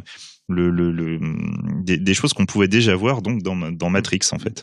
Et en parlant de Golden Axe, j'ai pensé à un autre jeu d'Heroic Fantasy, mais vu de dessus, qui s'appelle Gauntlet. Et en fait, en voyant le Seigneur des Anneaux, je voyais beaucoup de plans, notamment dans la Moria, avec les personnages qu'on voit de tout en haut, filmés tout en haut, qui marchent comme ça, qui sont poursuivis par les orques. Et j'avais l'impression de revoir des scènes de Gauntlet, ce fameux jeu. Alors après, on parlait de l'adaptation de jeux vidéo, on peut parler aussi des vilains petits canards qu'il y a eu. En fait, comme le jeu vidéo a commencé vraiment à devenir énorme et tout, et qu'on disait tout à l'heure que c'était des IP pas très chers à acheter, il y a eu plein de petits vilains petits canards qui sont sortis à la fin des années 90, début 2000, enfin même plutôt milieu 2000, on va dire, milieu 2000. C'est Uwe par exemple, le réalisateur allemand Uwe, qui a trouvé un filon et qui a complètement massacré plein de licences juste pour le plaisir de dire voilà. Donc c'est des films qui pour moi n'existent pas dans le sens où ils ont adapté peut-être un truc qui existait, mais il a tellement fait ça par-dessus la jambe. C'est comme si demain je prenais un roman et je gardais juste les noms des protagonistes principaux et j'en faisais une histoire complètement autre. Voilà, c'est même juste le titre en général de la franchise, c'est ça. Donc il a fait House of the Dead, il a fait Far Cry, il a fait Alone in the Dark. Alone in the Dark. Ouais, il a fait bien. Blood Rain, il a fait plein de trucs. Il a bien sodomisé. Ouais, mais House of the Dead, oui, il y a un côté fun. Alors certes, il y a un côté dégénéré. Non mais bon, après soyons honnêtes. Et là, pour le coup, je crois que c'est la seule adaptation de jeux vidéo où il y a des séquences de jeux vidéo qui sont issues du vrai jeu vidéo. C'est le seul. Les scènes de combat, les premières scènes de combat sont en fait morcelées des scènes de combat de House of the Dead. Et ils tirent sur les zombies en pixels et tout. Et lorsque nous avons des scènes réelles qui apparaissent, c'est des adaptations de scènes de Matrix. Voilà. Oui, avec des ralentis. Exactement. Il y a eu quand même 2-3 trucs pas mal qui ont été faits dans l'eau. Il y a eu Silent Hill qui a été très bien adapté au cinéma, je trouve, mais parce que c'est un jeu à la base qui avait un univers, qui avait un scénario, qui avait une atmosphère qui était. En fait, c'était déjà un film. En fait, c'est juste qu'il était en synthèse. Et après, j'ai pas film, jeu vidéo, je les sépare pas. Hein, c'est pas, il y a pas un truc mieux que l'autre, mais c'était quasiment un film en fait. Puis la mise en scène de Silent Hill, le jeu était déjà tellement extraordinaire et cinématographique. Et Christophe Gans là. Alors, le film n'est pas parfait, mais il a réussi à quand même à avoir l'ambiance du jeu. Et c'était pas gagné parce qu'elle est tellement, elle est tellement prégnante dans le jeu et comme on dirige un personnage qui ne sait pas où il est, qui ne comprend pas l'univers dans lequel il est en train de pénétrer. Du coup, le film avait peut-être ce défaut. Il partait d'avance un peu perdant à ce niveau-là, mais non, il marche plutôt bien. Et je me rappelle que dans le film, le premier passage entre la ville et son pendant démoniaque était assez impressionnant. Et c'est peut-être la seule adaptation de jeu vidéo qui en fait transcende ces modèles visuellement. C'est-à-dire que très souvent, au jeu de la comparaison cinéma et jeu vidéo, par exemple un monstre dans un jeu vidéo, en fait, s'il y a une transposition au cinéma, très souvent c'est le cinéma qui est perdant. Là, pour le coup, il a réussi justement à s'emparer de l'imagerie en fait de Silent Hill et en faire quelque chose de super cinématographique qui, moi, je trouve, dépasse d'un point de vue spectaculaire. J'entends en tant que spectateur ce qu'on trouve dans le jeu vidéo. Dans le jeu vidéo Silent Hill, tu veux dire ? Ouais. D'accord. Enfin, c'est-à-dire que moi, le Pyramid Head en fait du film, je trouve qu'il est inégalable, quoi. Enfin. C'est mon avis après. Après, moi, je sais pas, le jeu. Pardon. Vas-y. Moi, c'est juste pour dire que Silent Hill 2, le jeu, m'a terrorisé. C'est-à-dire que c'est la première fois de ma vie où j'ai posé une manette et où j'ai dit je ne joue plus à ce jeu. Je ne peux plus. Et tu l'as fait ? J'y ai pas joué pendant 4 ans. J'ai 4 ans après, j'ai. Peut-être tu vais pas sortir. J'y ai pas joué pendant. Non, j'y ai pas joué pendant. Non, parce qu'après, du coup, après, je me suis lancé dans d'autres jeux, etc. Puis après, j'ai refait le 1. Il a encore un pause sur son écran. Mais il a pas osé éteindre la télé de la console. Du coup, forcément, j'avais une légère déception par rapport au film parce que le jeu m'avait fait tellement un effet bœuf. Mais c'est vrai que donc voilà pour le côté retranscrire les visions. Après, moi, je te parlais vraiment de Pyramid Head. D'un pur en plus point de vue d'imagerie et de retranscription, c'est-à-dire que effectivement, faut mettre de côté à part l'immersion, le gameplay, ce que toi t'as ressenti en tant que joueur. Mais c'est marrant parce que moi, justement, sur Silent Hill, j'avais un peu joué aussi et clairement, j'étais tétanisée quand tu te fais poursuivre par Pyramid Head. Enfin, moi, je suis incapable, je perds tous mes moyens en fait. Et justement, je trouve que c'est un plaisir dans le film d'Alexandre Aja de Christophe Gans, pardon, de pouvoir voir Pyramid Head, en fait, de profiter parce qu'il est superbe, t'as envie de le regarder, sauf que dans le jeu tu peux pas parce qu'il te suit, quoi. Et du coup là, c'est un vrai plaisir de spectateur, en fait. Xavier. Moi, je vais partir sur carrément autre chose, donc vas-y Cyril. Je parlais sur un truc qui nous intéresse d'ailleurs parce qu'on est un festival fantastique à la base, et donc la peur dans le jeu vidéo, elle est pas pareille que la peur au cinéma. On peut avoir peur dans un jeu vidéo pour un truc assez basique en fin de compte, qui marcherait pas au cinéma. Je pense à Doom par exemple. Moi, je sais que j'avais très peur en jouant à Doom, alors qu'en fait le jeu n'est pas très flippant. Est-ce qu'on a peur des fois de mourir parce qu'on a plus beaucoup de vie? Ça joue vachement sur l'instinct dans un film, à part nous montrer un protagoniste en train d'être mourant et tout. On se rend pas vraiment compte parce que regarde, voilà. Alors que dans un jeu vidéo, il y a le côté des sauvegardes, machin, tout qui fait qu'on n'a pas envie de perdre. Et du coup, des fois, on va stresser et tout. Et la peur au jeu vidéo et la peur du cinéma, c'est pas la même chose. Et c'est très difficile d'arriver à les mixer les deux, d'en faire quelque chose. Parce le seul qui a peut-être réussi, je trouve, dernièrement, c'est Alien Isolation, parce qu'il utilise une icône du cinéma qui est l'alien. Alors là, c'est donc le jeu vidéo. Voilà. Mais je parlais plutôt dans le cinéma, d'arriver à faire peur avec des éléments du jeu vidéo, c'est compliqué en fait. Oui, non, mais quand tu disais de mixer les deux, en fait, je disais que je trouvais que je pensais à Pyramid Head en fait, voilà. Je te disais qu'Alien Isolation justement pour moi a réussi à mixer les deux parce qu'il te fait peur avec un objet de cinéma, un fantasme de cinéma en fait. Il y avait des idées. Après, bon, on revient encore sur le jeu vidéo, mais j'y pensais tout à l'heure. C'est que finalement, on est passé très vite sur Resident Evil, qui pour moi est une date dans le jeu vidéo, mais d'un point de vue un peu plus large, même dans la culture horrifique. C'est-à-dire que ça a infusé tout, partout. Il y a vraiment eu un avant et un après Resident Evil. Et puis en plus, c'était un moment, Resident Evil c'est sorti en 96, hein, c'est ça. Hein. Donc c'est en même temps. Encore la mode des zombies qui cassait les couilles à l'époque. Ouais. Puis enfin pour moi vraiment entre ça et le premier Ring, c'est au moment où la culture horrifique japonaise contemporaine en tout cas était à son meilleur et où elle a vraiment beaucoup influencé la culture horrifique américaine et de fait mondiale. Mais il y avait quelque chose de rigolo dans les Resident Evil, c'est justement c'est un pur suspense de cinéma mais qu'ils ont retranscrit de manière habile puisque c'était avant tout une ruse technique, c'était à chaque fois qu'on rentrait dans une nouvelle pièce, les portes. Et donc là on a un pur artifice de mise en scène de cinéma quelque part, hein, c'est-à-dire il y a une porte, elle va s'ouvrir, qu'est-ce qu'il y a, voilà, et sauf que là c'était pour colmater en fait la brèche du temps de téléchargement. Et ces bâtards jouaient là-dessus, c'est que des fois une pièce que tu connaissais déjà, t'étais passé 30 fois, le jeu savait qu'à tel moment du jeu t'avais fait tel ou tel truc et du coup on trouvait la porte, à ce moment-là quelque chose de nouveau arrivait et du coup te surprenait parce que tu savais que t'étais en un terrain inconnu, c'est comme si t'étais chez toi, toute la porte de sa main, tout d'un coup t'as je sais pas moi un énorme trou et tu l'as pas prévu. Voilà, c'est dingue d'avoir joué justement sur ces imitations techniques et de nous avoir. Et sur Resident Evil, un truc intéressant, c'est qu'en fait le jeu n'est pas que justement les zombies, ils vont piocher partout des araignées géantes, des serpents géants, de la mutation. Enfin, c'était assez large. En fait, c'est de la SF, c'est du gothique. Ils étaient généreux dans le sens où ils se posaient aucune limite et ça aurait pu être complètement ringard dans un film parce que justement ce mélange des genres a été foireux. Mais en fait, le film ne l'a quasiment pas tenté, ce mélange des genres finalement, parce qu'ils sont restés sur les zombies et un petit peu sur le côté high tech, high tech et un petit peu parfois sur le Nemesis ou et le Nemesis. les corbeaux. Parlait de adaptation ratée d'un truc du jeu vidéo mis au cinéma. Le Nemesis qui est dingue dans le 3 et un petit peu dans le 2. Dans le second, enfin là je parle des jeux vidéo, et dans le second Resident Evil en film, c'est juste un nain sur des échasses maquillé comme dans un asylum et tout. Le premier film fait vaguement illusion au tout début, mais après c'est une catastrophe. Après le 4 et 5 c'est des chefs-d'œuvre. Mais tu vois en termes d'esthétique, en termes moi j'adore le 3 en revanche. Le Mulcahy. C'est des bons. Moi j'aime beaucoup le Mulcahy, le côté post-apo. Je trouve le film assez réussi, mais bref. Non mais en plus le Resident Evil le premier, en termes d'esthétique par exemple, ne reprend quasiment rien des jeux, si ce n'est à un moment donné il regarde une carte en 3D au début dans un manoir, hein. oui mais vite fait voilà. Après les squelettes qui sont pétés comme dans le jeu, après ça laisse tout de côté pour partir dans un truc qui va donner le résultat qu'on sait, c'est-à-dire des espèces de boursouflures de SF complètement débiles mais qui cartonnent. Ah mais moi en fait c'est pour partir sur autre chose. De toute manière là on a fini Exaltation de merde, c'est fini. Allez, professeur Xavier, la conclusion. Non, moi en fait c'est vraiment pour finir sur les adaptations avec ce cas très particulier de Final Fantasy. Alors lequel? Même plus Créature de l'esprit. Parce qu'il y a eu un Advent Children qui a été fait après. Je ne parle pas de ça. Voilà. Parce que celui-là, c'est un cas d'école. Je trouve que c'est intéressant ce film. Alors mais les créatures de l'esprit quand même, parce que bon, pour ceux qui connaîtraient pas, ce qui m'étonnerait beaucoup, Final Fantasy est quand même un jeu vidéo avec énormément de cinématiques qui sont toujours d'une beauté terrassante. Parce qu'à l'époque était vraiment le leader. Voilà.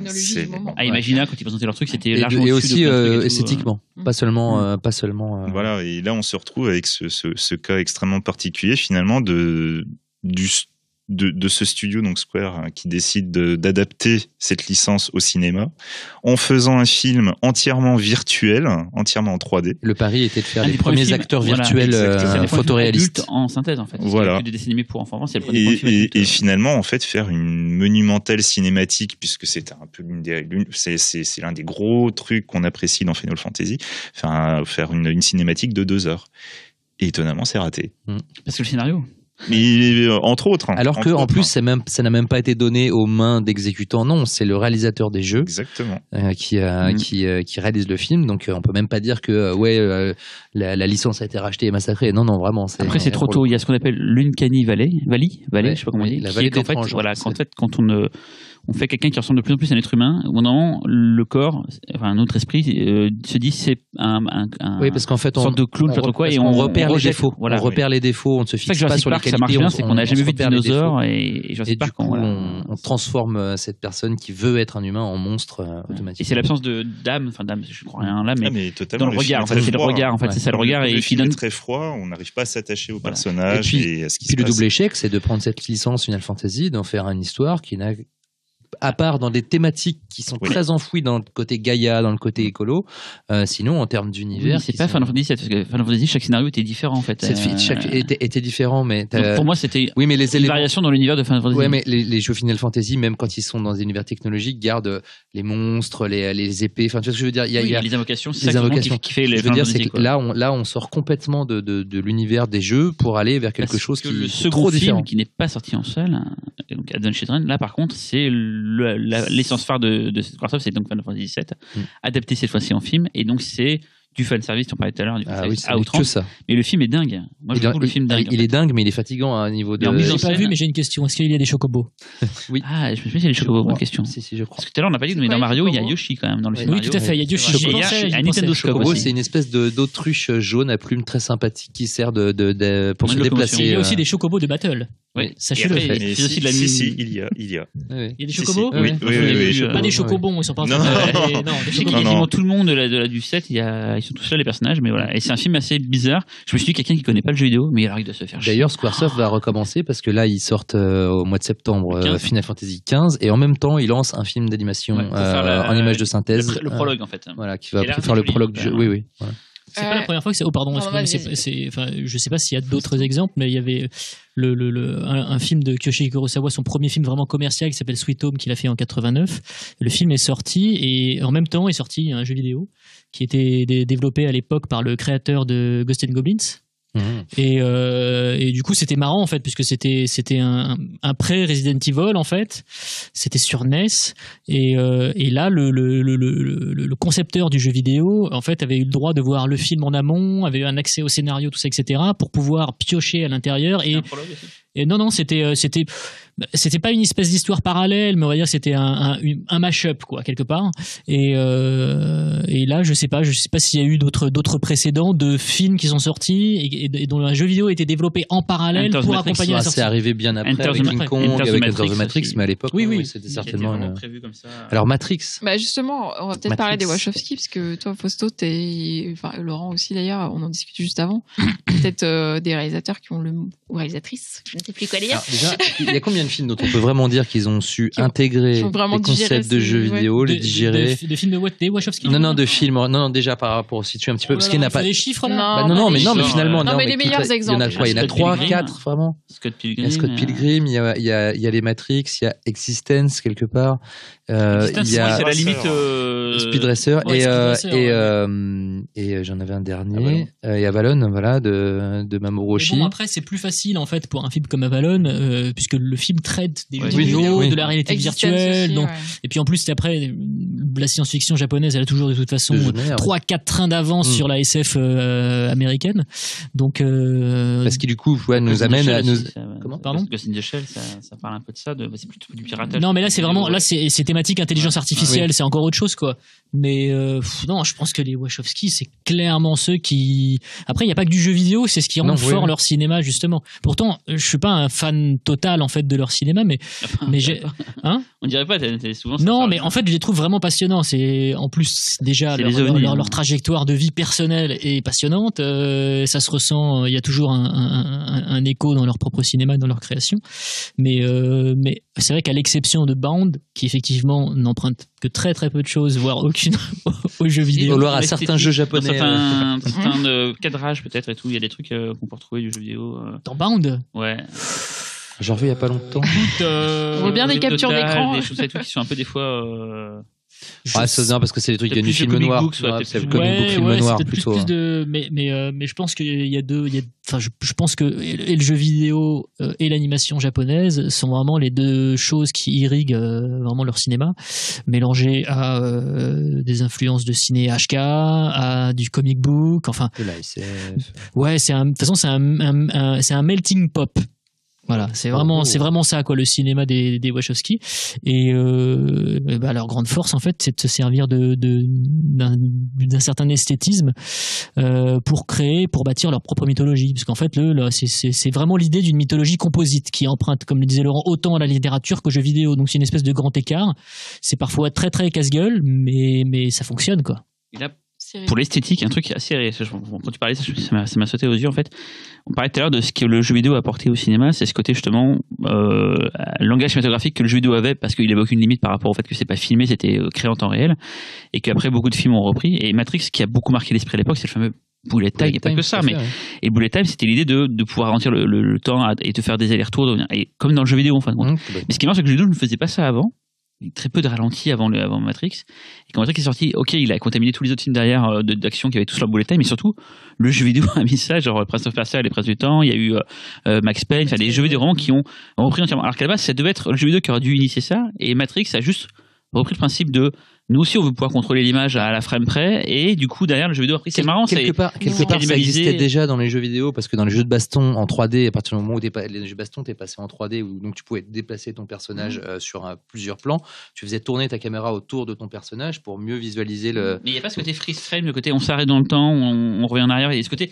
C'est ça, manipuler le temps. Vraiment, c'est ça. Au niveau de en fait, le jeu vidéo avait déjà une forme de temporalité particulière, parce que les ralentis à la fin du combat, par exemple. Par exemple, tout simplement pour mieux voir tes scènes ton finish, on va dire.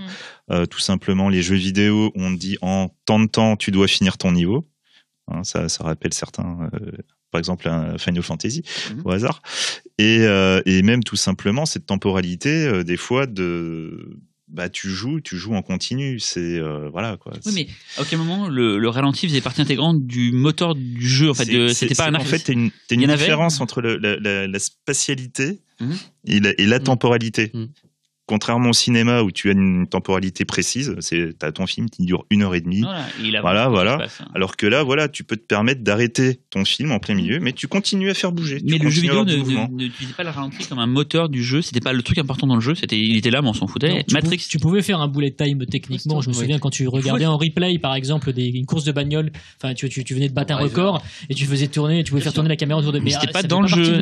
Et quand Matrix est sorti, après, il y a eu des jeux dont le cœur du gameplay était le contrôle du temps. Je dis les Prince of Persia, les Sables du Temps et Max Payne, c'est des jeux sur lesquels. D'ailleurs, quand Max Payne, le film est sorti, l'adaptation du jeu, il s'est empressé de ne pas faire de bullet time dans le film. Mais c'est quand même rigolo, c'est que à l'intérieur de Resident Evil qui a inspiré le jeu vidéo, après les jeux vidéo sont inspirés de Resident Evil, enfin les films sont inspirés de Resident Evil, c'est ce côté le Matrix de beaucoup de jeux vidéo, mais après du coup le jeu vidéo devait beaucoup au Matrix.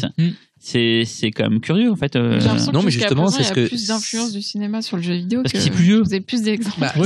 C'est plus vieux, et puis aussi le cinéma est devenu mature beaucoup plus tôt, donc forcément il a nourri l'imaginaire des créateurs de jeux vidéo qui donc ont déversé leurs influences de cinéma dans le jeu vidéo. Ce n'est que plus tard, avec des réalisateurs comme les Wachowski ou comme Edgar Wright, qu'ils ont réinjecté dans leurs films l'imaginaire qu'ils ont récupéré du jeu vidéo. Donc c'est voilà, oui, tout à fait. Et c'est logique pour eux. Et finalement, on est peut-être qu'à l'aube quelque part, parce que maintenant les jeux vidéo sont arrivés à une maturation technique et narrative assez extraordinaire. Je fais des bruits bizarres avec ma gorge, j'espère que ça va pas s'entendre.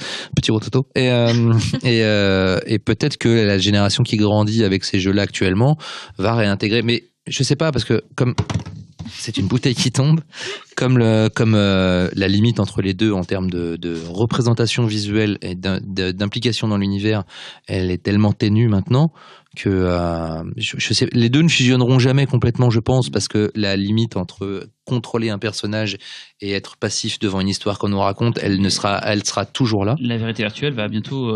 Mais même dans les réalités virtuelles, quoi qu'il arrive, à un moment donné, tu devras choisir entre le fait qu'on me raconte une histoire en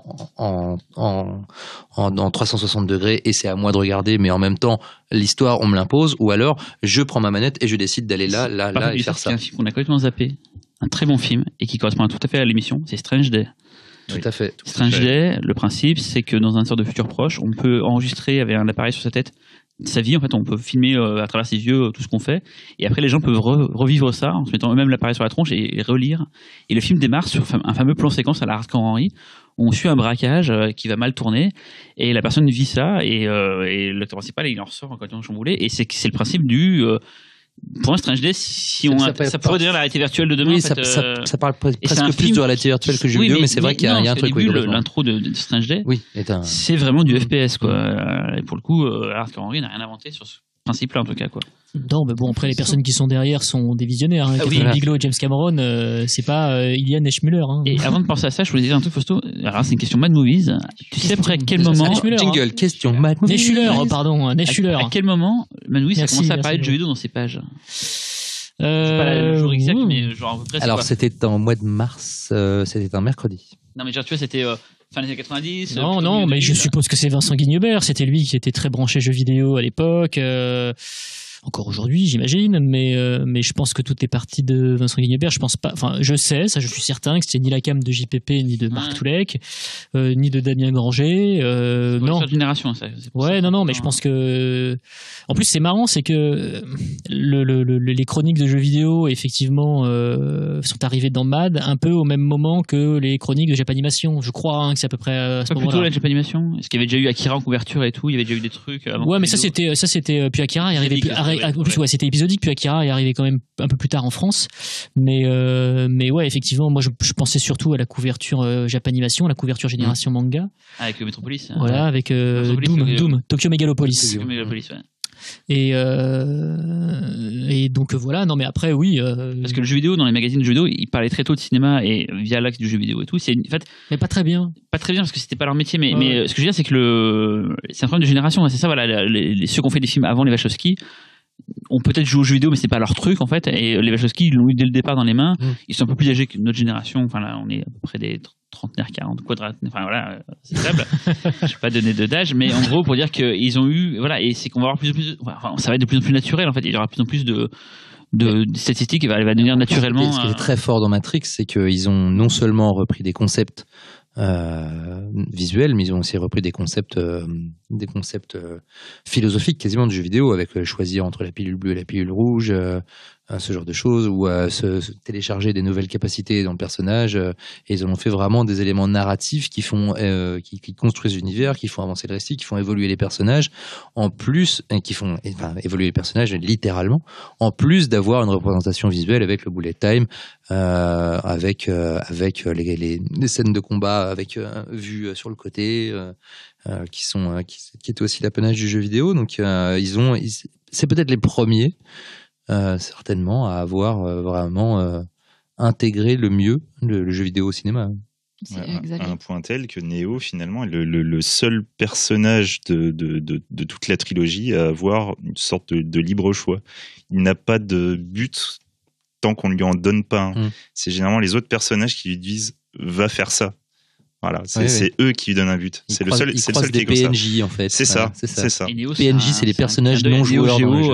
Voilà, j'y pensais aussi. Après, je pensais à la Neo Geo, console des SNK. Mais non, je pensais aussi à justement au côté. Les Wachowski pensent leurs films vraiment comme des espèces de fantasmes absolus de ce que eux auraient aimé voir au cinéma. Et là, on sent en fait les gars qui ont joué, les gars qui ont maté des films d'animation, les gars qui ont lu et qui se disent mais mon Dieu, mais pour en revenir aux jeux vidéo, mais qu'est-ce que j'aimerais pouvoir voir sur un écran de cinéma, des mechas, des trucs, tout ça, etc.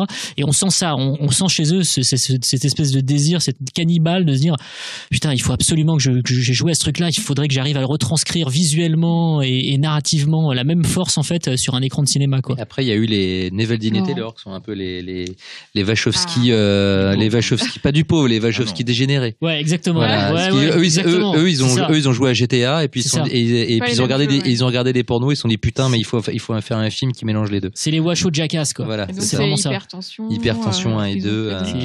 Et Ultimate Gamer, qui est le titre original, voilà. Donc, alors autant les Hypertension, tout le monde connaît ces jeux où Jason Statham doit recharger sa vie.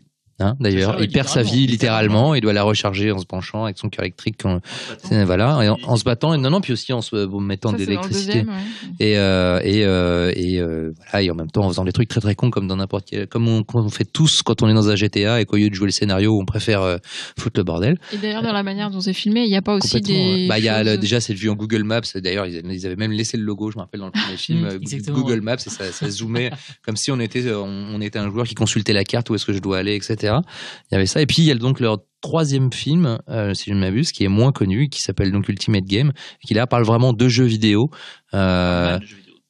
alors, ça raconte l'histoire dans un futur relativement proche de tournois de jeux vidéo qui sont assez spéciaux puisque en fait des gamers peuvent manipuler de chez eux des condamnés à mort.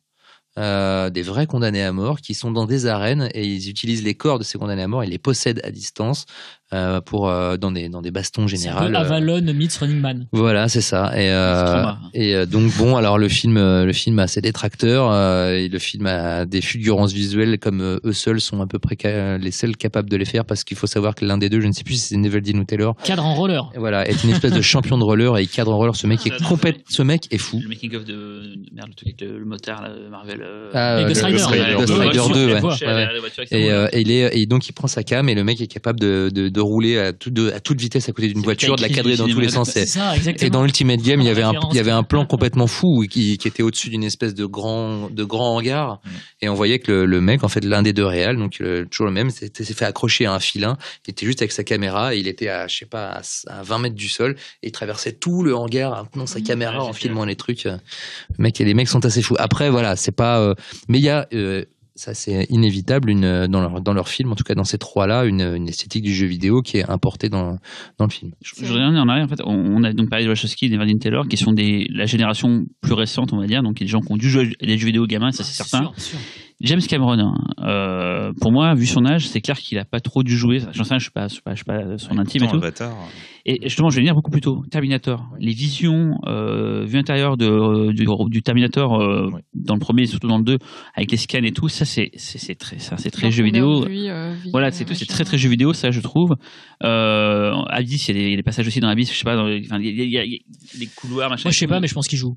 Très honnêtement, je pense qu'il joue à l'époque, c'est ça la question. Moi, je n'ai pas joué au jeu Avatar, parce que c'est de la merde. Non, moi, je sais pas, peut-être que je m'avance, faudrait poser la question à David Fakrikian, qui vient juste de terminer un bouquin sur James Cameron. Voilà, à mon avis, il serait capable de répondre. Mais je pense qu'il joue, très honnêtement, James Cameron, sans vouloir, je sais pas dire des bêtises, mais je l'imagine comme quelqu'un de super connecté. Mais est-ce qu'à l'époque, il jouait, c'est ça la question. Mais curieux, quoi. J'en suis quasiment certain. Puis bon, il a un frère qui est ingénieur aussi, donc c'est quand même un mec qui a toujours eu un pied dans la technologie et l'hypertechnologie, tu vois. Oui, donc en plus, je pense que vu que c'est quelqu'un qui a toujours été dans cette idée de comment dirais-je, de médiums qui se nourrissent les uns les autres. Je pense qu'il est pas, il pratique pas du tout une politique de cloisonnement. Il a participé à la révolution des images de synthèse. Enfin, il est même à l'origine avec Abyss et T2. Et puis il y a John Carpenter, on oublie trop souvent de dire que John Carpenter est un énorme fan de jeux vidéo. Il adore ça, c'est son fils qui lui a fait découvrir les jeux vidéo et il est complètement accro, il joue beaucoup. Il fait des musiques jeux vidéo, il a même réalisé la scène d'intro de Fear 3, je crois, il me semble. Alors on va pas pouvoir parler en revanche de l'influence d'esthétique du jeu vidéo dans le cinéma de John Carpenter, mais John Carpenter lui adore les jeux et il y participe de temps en temps. Christophe Gans. Christophe Gans, c'est un gamer dingue, quoi. Qui d'ailleurs, il me semble qu'en fait, c'est suite à Crying Freeman. Tout à fait. En fait, il a dit qu'il s'était aperçu que le public de Crying Freeman, que le film était beaucoup plus attendu et défendu dans les magazines de jeux vidéo que dans les magazines de cinéma. Et c'est là que du coup, il s'est dit tiens, je vais m'intéresser à ce médium. Il s'est acheté une PlayStation et à partir de là, il est tombé dedans comme Obélix.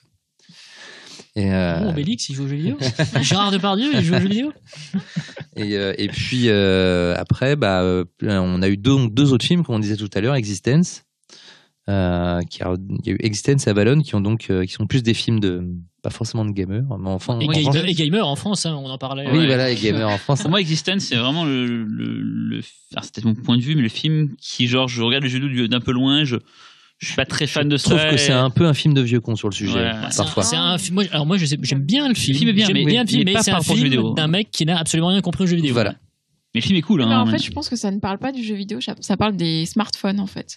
Tu le relis maintenant. Ah ouais. Ah bah oui, parce que bien sûr, parce que en fait là où il a été visionnaire, comme ça lui arrive souvent de l'être, c'est qu'en effet, il a prédit la fusion homme-machine de tous les jours, pas la fusion homme-machine à la Terminator, l'addiction à un objet complètement. Là, en fait, je pense qu'il ne savait pas qu'il était en avance sur son temps, mais il a prédit une tendance.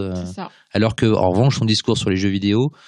Sur ce qui est aussi ce que fait Avalon. D'ailleurs, les deux films sont très similaires. C'est comment on peut en venir à confondre la réalité et la fiction À partir du moment où le jeu vidéo devient un univers qui est aussi tangible, en tout cas par notre système nerveux l'interprète de façon aussi tangible que notre univers réel, comment on peut faire la différence, etc. C'est ce dont les deux films me parlent.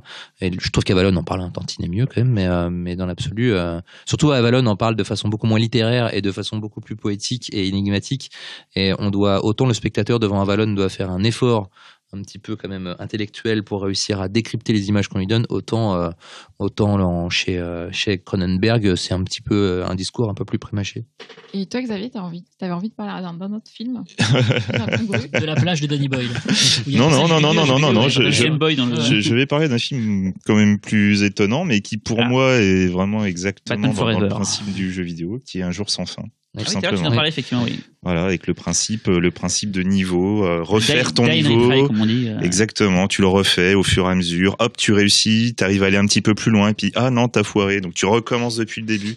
Et petit à petit, il est obligé de construire sa stratégie pour essayer d'arriver au bout et passer l'ultime niveau. Et comme on disait, principe repris par Edge of Tomorrow de Doug Liman, qui même si en effet il est l'adaptation d'un roman japonais qui a lui-même d'abord été adapté en manga, reprend le principe, mais donc de Un jour sans fin, mais dans un univers de science-fictionnel où là cette fois le but n'est pas de draguer Andy McDowell et de réussir à terminer cette putain de journée de la marmotte, mais de vaincre les monstres extraterrestres qui attaquent la Terre. Donc on rentre du coup plus dans un langage et un univers science-fiction vidéoludique, mais le principe reste le même. Oui. Et ce qui est intéressant dans Un jour sans fin, c'est que il y a quand même ce côté ludique même pour le spectateur qui est souvent absent quand on est passif normalement. Parce que justement tu arrives vraiment à te mettre à sa place en te demandant mais du coup qu'est-ce que je ferai à sa place? Et ça, c'est le jeu vidéo, en fait. Est-ce que je dois aller voir cette personne-là? Est-ce que je dois aider la vieille dame à traverser pour ensuite arriver à ça? C'est dans ce genre de récit qu'on retrouve une espèce d'interactivité entre le spectateur et le sujet, dans le sens où on lui présente plusieurs choix possibles,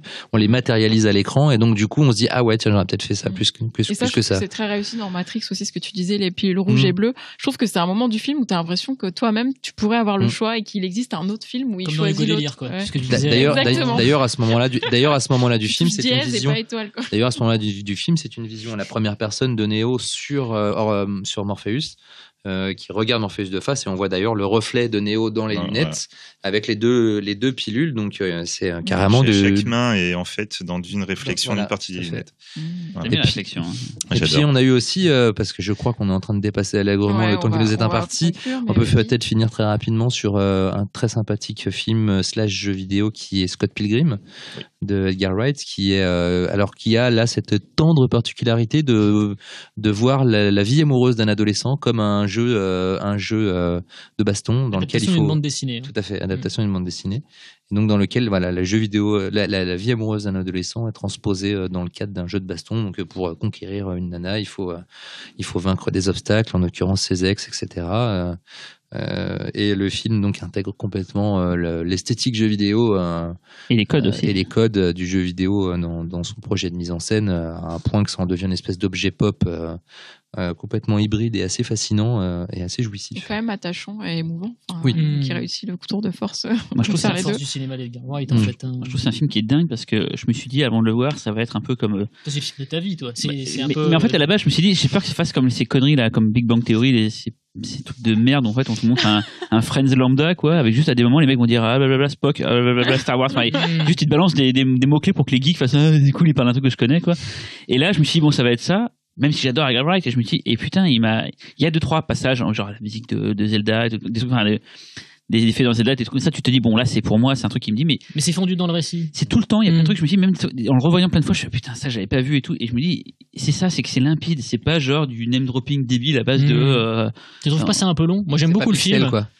J'aime beaucoup le film, mais je trouve que au bout d'un moment, effectivement, vu que le concept est annoncé très rapidement, c'est-à-dire que le projet du film, qui est cette espèce d'accumulation pour arriver jusqu'au vrai boss de fin de niveau, de fin de jeu, là, de fin de film, je trouve que un en moins ça aurait été pas mal, puisque en plus chaque boss amène avec lui en fait son lot de concepts cinématographiques, d'idées de mise en scène, tout ça, etc.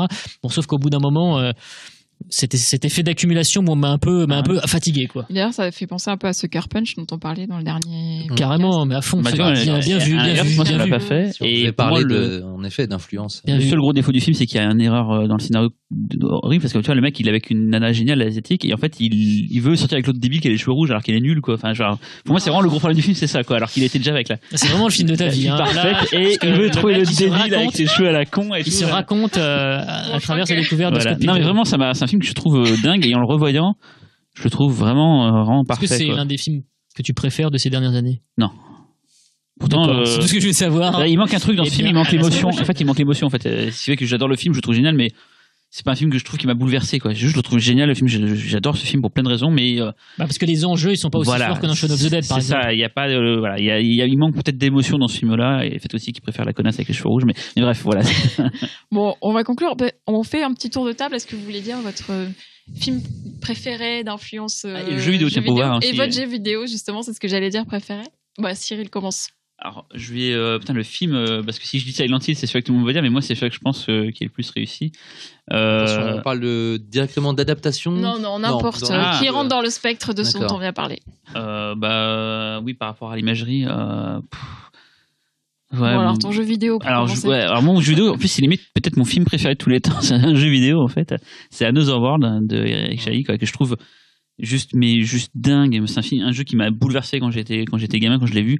L'histoire est vraiment géniale. Tu te retrouves sur une planète tout seul au monde et tout, et tu t'es transporté dans une planète par un téléporteur, et tu sais pas ce qu'il faut faire, et dans le jeu tu ne sais pas ce qu'il faut faire, et c'est un jeu où tu meurs beaucoup, tu rencontres un gars qui te parle pas, c'est du putain de die and retry, ça, voilà, et c'est un jeu que je trouve dingue, visuellement c'est dingue, la technique est dingue. J'adore Fade to Black, mais il manquait ce côté seul au monde de Another World, qui, je me souviens, dans Another World, à un moment tu te retrouves devant une fenêtre et t'as une petite cinématique. C'est un jeu qui mélangeait beaucoup à l'époque cinématique et plateformes, mais c'était difficile à l'époque, vu la technique, de faire les cinématiques. Les cinématiques, c'est quand on joue pas et qu'on nous montre une sorte de petite vidéo, et là vient un système de polygones, il nous montrait les cinématiques, et à un moment donné on voit le personnage principal qui découvre à travers des barreaux d'une fenêtre le monde dans lequel il est, et il y a une sorte de musique hyper déprimante avec une vue d'un univers gigantesque, et tu te dis putain, je suis vraiment Another World, je suis vraiment perdu au monde, voilà, quoi. Et ce jeu m'a rendu fou, et toujours maintenant je dis toujours que c'est un des plus grands jeux de l'histoire du jeu vidéo, et c'est un jeu qui pour moi est comme un film qui me transporte. Allez, va parler après ça, alors. Alors en film, absolu, difficile de dépasser Matrix peut-être, mais j'aurais quand même une affection toute particulière pour The Last Starfighter, et elle restera toujours gravée dans mon cœur. En jeu, avec Michel. Ça faisait longtemps. En jeu, je dirais The Last of Us, même si c'est un jeu très récent, et que avant il y a eu 20 ans de traumatisme vidéoludique de Ghost and Goblin, mais dans The Last of Us, c'est parce que c'est, comme je le disais, peut-être pour moi le premier jeu où on est arrivé à cette espèce de confluence parfaite entre le cinéma et le jeu vidéo. Donc c'est la première fois où je vois mixer ces deux médiums que j'adore, et qui me procure à la fois les émotions de plaisir du jeu vidéo et d'immersion, et à la fois les émotions que peut me procurer le cinéma. Et je trouve que c'est un tour de force complètement extraordinaire, et j'enjoins tout le monde, s'il a un jour la chance de vivre cette expérience. Fausto. Non, je vais faire un peu plus court. Déjà, c'est juste pour parler de moi 2 secondes. Je joue quasiment plus aux jeux vidéo, donc c'est vrai que je suis pas très raccord avec l'actualité. Oui, non, mais j'ai été un gros joueur. J'étais un gros joueur de console en import, donc c'est un univers parallèle dans le jeu vidéo, hein. Aujourd'hui, on n'en parle plus trop, parce que le marché de l'import c'est très très différent. Donc non, mon jeu préféré de tous les temps, pour commencer par le jeu, c'est Shenmue. Voilà, c'est le jeu qui m'a. J'hésitais entre Resident Evil et Shenmue. D'ailleurs, on avait tout un truc à dire sur les QTE dans les jeux vidéo. Ah bah oui, évidemment. Tentation. C'est quoi les QTE ? Les QTE, c'est les Quick Time Events. C'est-à-dire, c'est quand en fait, tu as une scène cinématique, mais tu peux contrôler les personnages seulement à des moments précis. Il faut appuyer sur un bouton. Comme Hugo Délire, voilà, pour lui faire faire une action précise. Putain, et mine de rien, mon jeu préféré, quoi. Et mine de rien, dans le jeu vidéo, c'était une tentative d'amener un aspect cinématographique à des scènes. Mais avec un tout petit composant vidéoludique, et finalement c'est devenu quelque chose de haï par les joueurs du monde entier. Dream, qui s'est spécialisé dans faire des jeux vidéo comme ça. Mais donc Shenmue, puisque vous m'avez coupé, mais voilà, pour avoir une parenthèse sur les QTE. Non, Shenmue qui est qui est en plus un jeu très important pour ceux qui aiment le Japon, puisque c'était une façon de découvrir de manière tout à fait immersive en fait le quotidien japonais, aller au combi. Ouais, c'était incroyable ça. Incroyable. Voilà. Et pour l'anecdote, je me souviens que j'avais acheté le jeu en import. Je n'ai absolument rien compris, que je l'ai rendu, je crois, dans l'heure qui suivait à la boutique. Voilà, j'avais pris à l'époque la version augmentée de Resident Evil 2 sur Dreamcast, où dedans il y avait une très très belle démo jouable de Code Veronica, qui est un jeu aussi qui est formidable.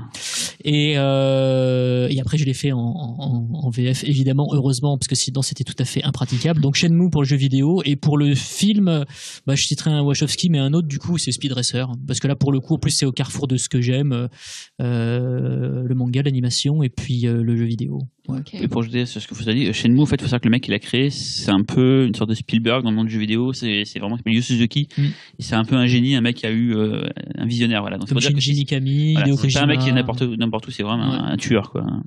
Xavier. Oula, alors moi je vais tricher un peu parce qu'il y en aura 2 pour chaque. Il y a Tron, parce que Tron en fait c'est le film, je trouve qu'il est tellement de qualité, je trouve qu'il est absolument génial, mais il a aussi une énorme il a un côté un peu Madeleine de Proust pour moi. Quand j'étais gamin, j'étais fou, quoi, les combats au disque, les courses poursuites en moto, mais c'est la même chose avec des frisbees. Mais exactement, ça exactement. Bien sûr, on a tous fait. Mais voilà, quoi. Enfin, pour moi, c'est vraiment le film de mon enfance, quoi. Par contre, en deuxième film, et ça, c'est plus pour rigoler, mais j'adore vraiment le film. C'est Godzilla Final War, qui est quand même un bon beat'em all comme il faut. C'est King of the Monsters. Exactement. Ouais. Et voilà, quoi. J'adore le film. Par contre, niveau jeu vidéo, pour moi, c'est vraiment Resident Evil. Lequel? C'est le premier. Pas de remake sur GameCube? Non. Celui avec la mort du flic. Voilà, pour ceux qui connaissent. Qui est très poignant. Ah ouais, avec les corbeaux? Tu vois vraiment le mec mourir, en fait, oui. à l'écran. Et c'est vraiment, je crois que ça doit être une des premières fois que j'ai vraiment senti de l'émotion dans un jeu vidéo. Où ça m'a touché. Et du coup, pour rebondir là-dessus, beaucoup plus récent, BioShock. La première fois que j'y ai joué, en fait, pour ceux qui connaissent encore, j'ai choisi l'option de sauver toutes les petites sœurs. Ouais.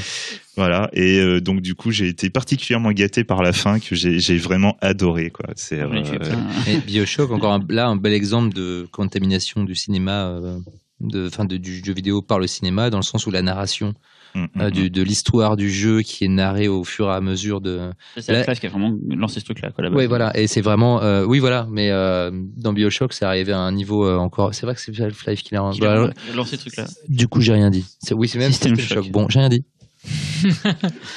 Voilà, le mec qui veut toujours couper les jeux les autres dans. Allez, vas-y, Véronique. Donc Hugo Délire, et Mario Bros le film. Allez hop, c'est réglé. C'est comme Fausto, sauf que moi j'ai jamais été une grosse gameuse. Non, en fait, moi j'ai joué beaucoup. Alors c'est pour ça que je vais dire, mon film c'est vraiment Existence, et c'est pour une bonne raison, c'est que moi je jouais beaucoup à une époque à des trucs genre point and click et résolution d'énigmes. C'est ce que j'ai toujours préféré, genre Myst, Atlantis, Siberia, des trucs comme ça. Et du coup j'adore dans Existence les scènes où justement il y a des interactions avec des personnages, qui se débloquent que si on fait certaines choses, ou la scène où il reconstitue le pistolet avec les os. C'est le genre de trucs moi qui m'ont touché en tant que joueuse de Myst. Voilà, exactement. Il y a un truc en jeu d'ailleurs. Oui, bien sûr. Riven aussi, avec des vrais personnages dedans, filmés d'ailleurs. Et voilà, donc c'est un peu nul, mais c'est pas grave. Mais non, pas du tout. Le jeu c'est Myst. Du coup, j'adore Popoulouz aussi. Ouais, le jeu c'est Myst parce que c'est. Je vais passer le micro à Jérôme parce qu'en fait il parle jamais. C'est un sujet, je pense. C'est le boss, c'est le boss final. On avait dit de toute façon. Alors la voix du boss final. Bonjour. Alors c'est marrant parce que si je dois citer les jeux préférés, alors c'est marrant, je vais me placer exactement entre Cyril et Laurent, et ce que vous ne voyez pas c'est que je suis physiquement entre Cyril et Laurent. Très érotique ce que tu viens de dire. Et c'est vrai que j'adore Another World exactement pour les mêmes raisons que Cyril. Parce que on a à peu près le même âge, on y a joué sur Amiga tous les deux, ça nous a marqué au même moment et c'est un jeu absolument formidable. Et j'adore absolument The Last of Us. Et c'est le jeu qui clairement m'a marqué le plus ces dernières années. Et pour moi les films, et je vais avoir un peu une réponse qui va ressembler un peu à celle de Laurent, parce que j'adore exactement Starfighter exactement pour les mêmes raisons, parce que ça m'a marqué au cinéma quand j'étais petit, quoi. Je suis un peu plus jeune, mais quand même. Et Et l'autre, plus récent, plus proche, je dirais Avalon. Ok. Qui pour moi représente pas le jeu vidéo tel qu'il est, mais le jeu vidéo tel que je voudrais le voir en fait. Et t'aimes bien Flashback ? Je sais pas, j'ai dit tout à l'heure, si tu aimes bien. Ouais, t'as dit Fade to Black, ouais. J'aime bien Flashback, ouais. Parce que j'aime les trois, Another World, Flashback, Fade to Black, mais je sais que parfois il y a des gens qui préfèrent Flashback à Another World ou. Ouais, complètement. Il y a dans une ambiance Blade Runner, tout ça, etc. Ouais, c'était cool. Mais c'est vrai qu'Another World, cette ambiance quand t'arrives au début sur le monde, elle est géniale. Mais moi j'adorais prendre le métro dans Flashback. Attends. En plus, Another World qui est techniquement révolutionnaire, mais c'est une autre histoire. Merci Jérôme. Bon, bah c'est la fin de ce podcast. Merci à tous pour toutes ces infos. J'ai entendu plein de noms de jeux dont je n'avais jamais entendu parler. Donc merci. Bon, bah. Salut.